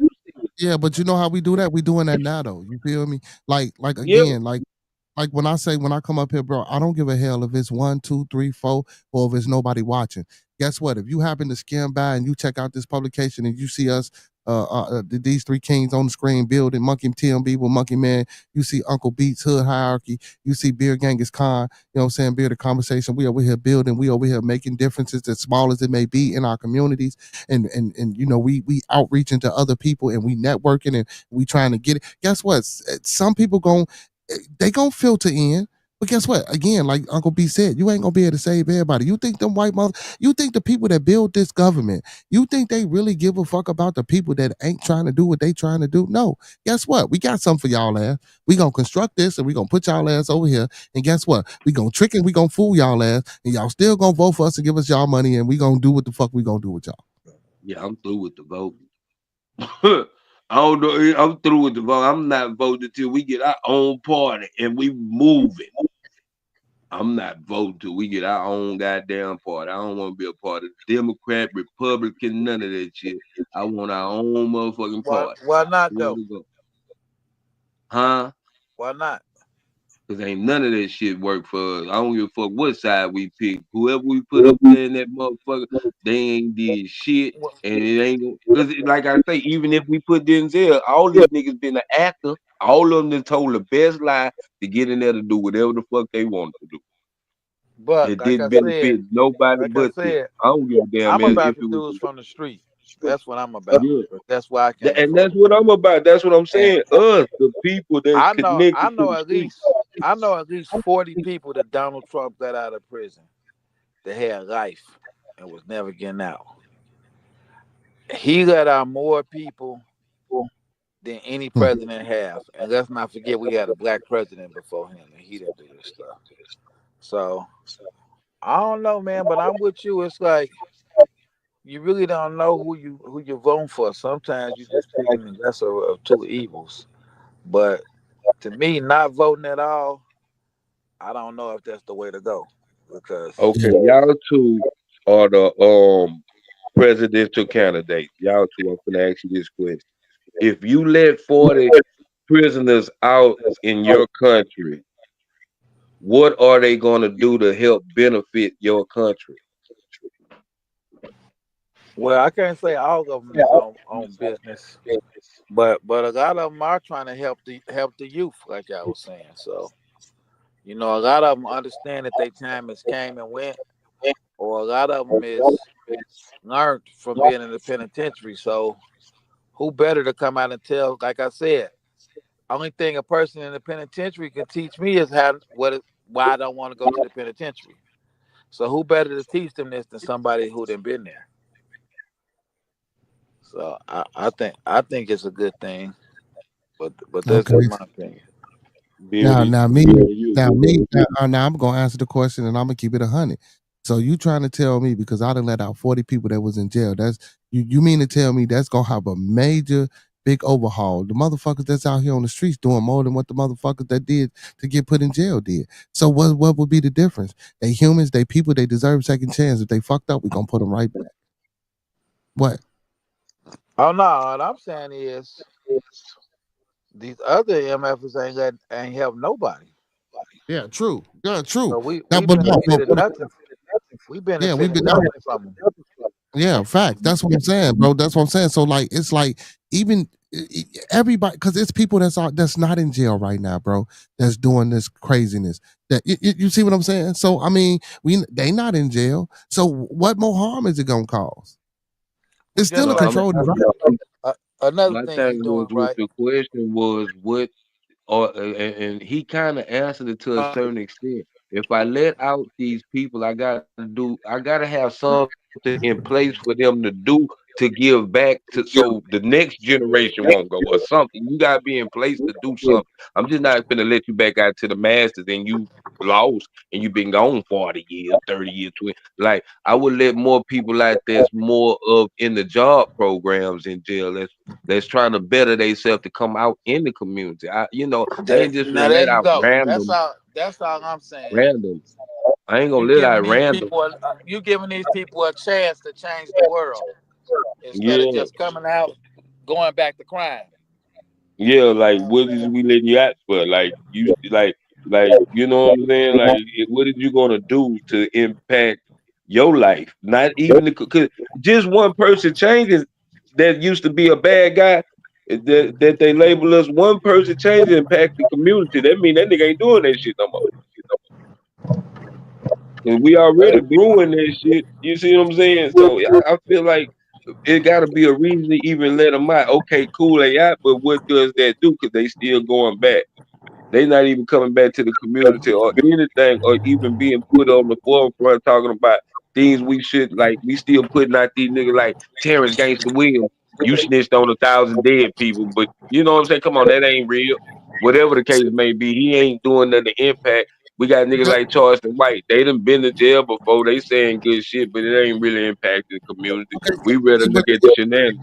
but Charleston White went to jail as a juvenile. So what he talking about ain't really. I mean, it's an experience, yeah. So I get it. But again, when you ask that question, so then but that's more of a broader spectrum because then you know y- y- we would have to talk about how our present government is or whatever makeshift make believe government that we were in when you asking that question. So when you asked me that question, I asked that question upon how in my mind that my government was ran. And of course, you just can't let people out because again, that's why I said government, because 9 times out of 10, when criminals get out, or I don't want to call them criminals, but when people get out of jail and they try to recommit themselves as a society, it's hard to get a job.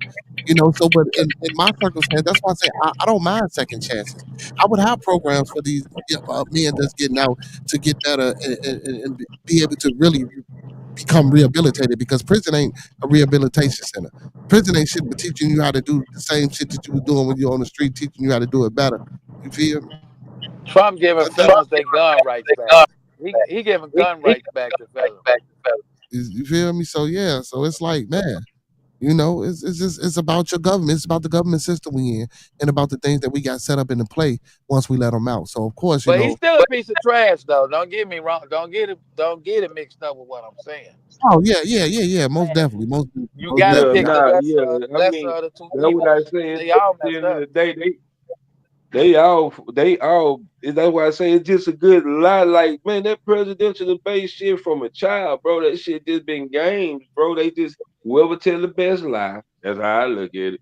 Whoever tell the best lie, get in. That's what I'm saying. It's like, and that's why I do feel like this shit gotta be a simulation because this shit fake to the real eye. It's fake. If you really look at it, they gonna do it, and I it's ain't gonna with say the it's media, fake.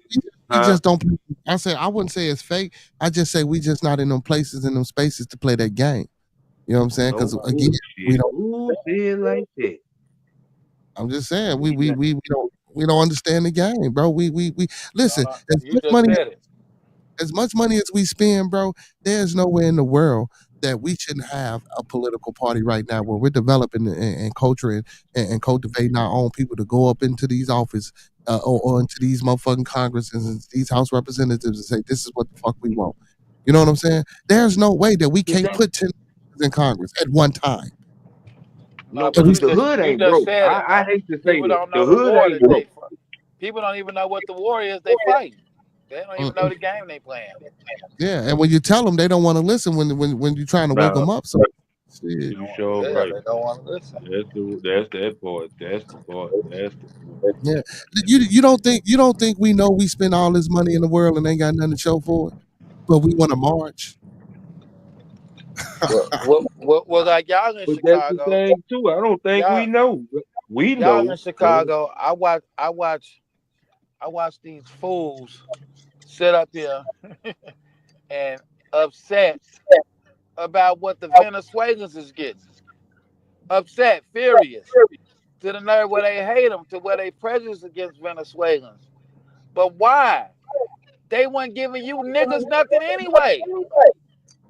no, It's no like you bullshit. sound niggas be sounding like a motherfucker that's mad that a bitch let them fuck and won't let them fuck. Let somebody else fuck. It's like it's not the Venezuelans' fault that they going through No, getting it the ain't money. the Venezuelans, nigga. No, They ain't doing nothing wrong. It's no, these no motherfuckers' bullshit. fault that they won't give y'all us no money. Like how we gonna be mad at them for accepting money?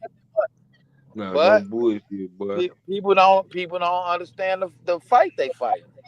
hmm Hell yeah, hell yeah, man. Well, And it's then you the got same people giving them the money, making them look like the bad guy. Shit, too, at the same time, too. That's the cold part about it. again, And it's like he's like, how you gonna, we it's like, fighting.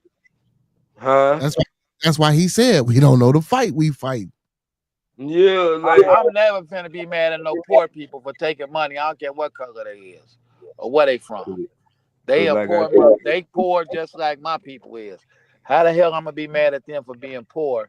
Because the slave master want to get them some money and don't want to give me none. But people hate the Venezuelans. Black people hate these Venezuelans because they picking up free money. Now Yeah. look, when I wanted to vote for Trump when it wasn't cool, I'm talking about back in the gap when it wasn't cool. Everybody looked at me dumb. All my people like I was stupid.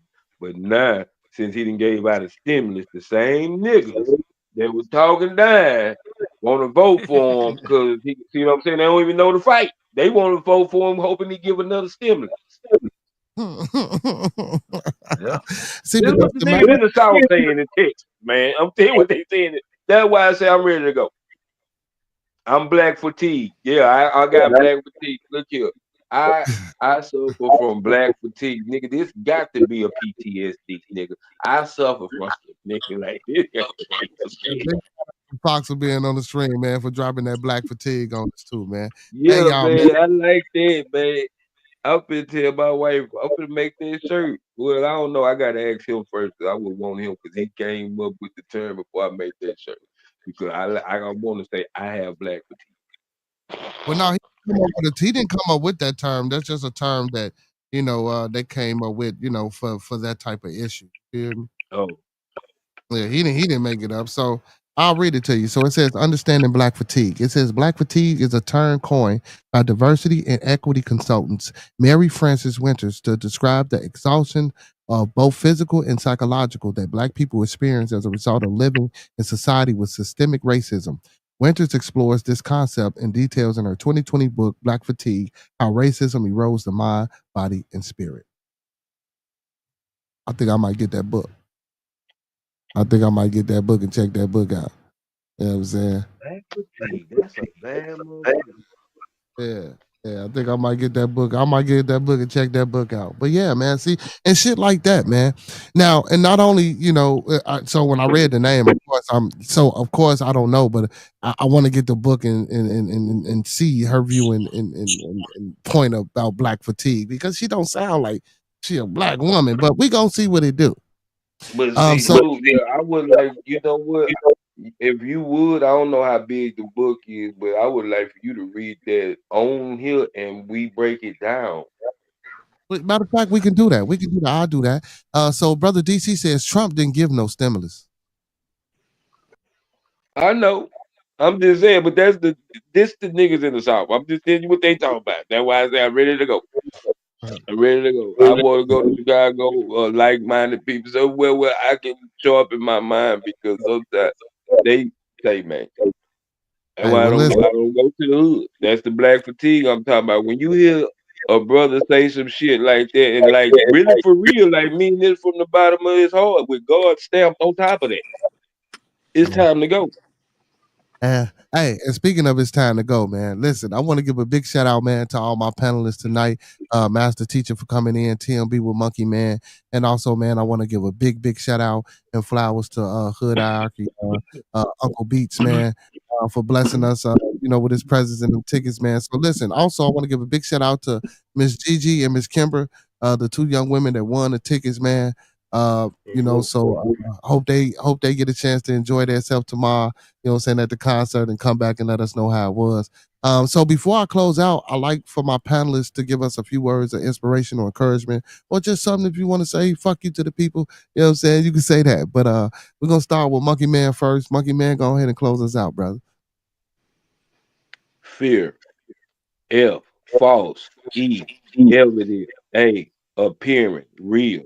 False evidence appearing real is fear. Bye. Hey, that's what's up, man.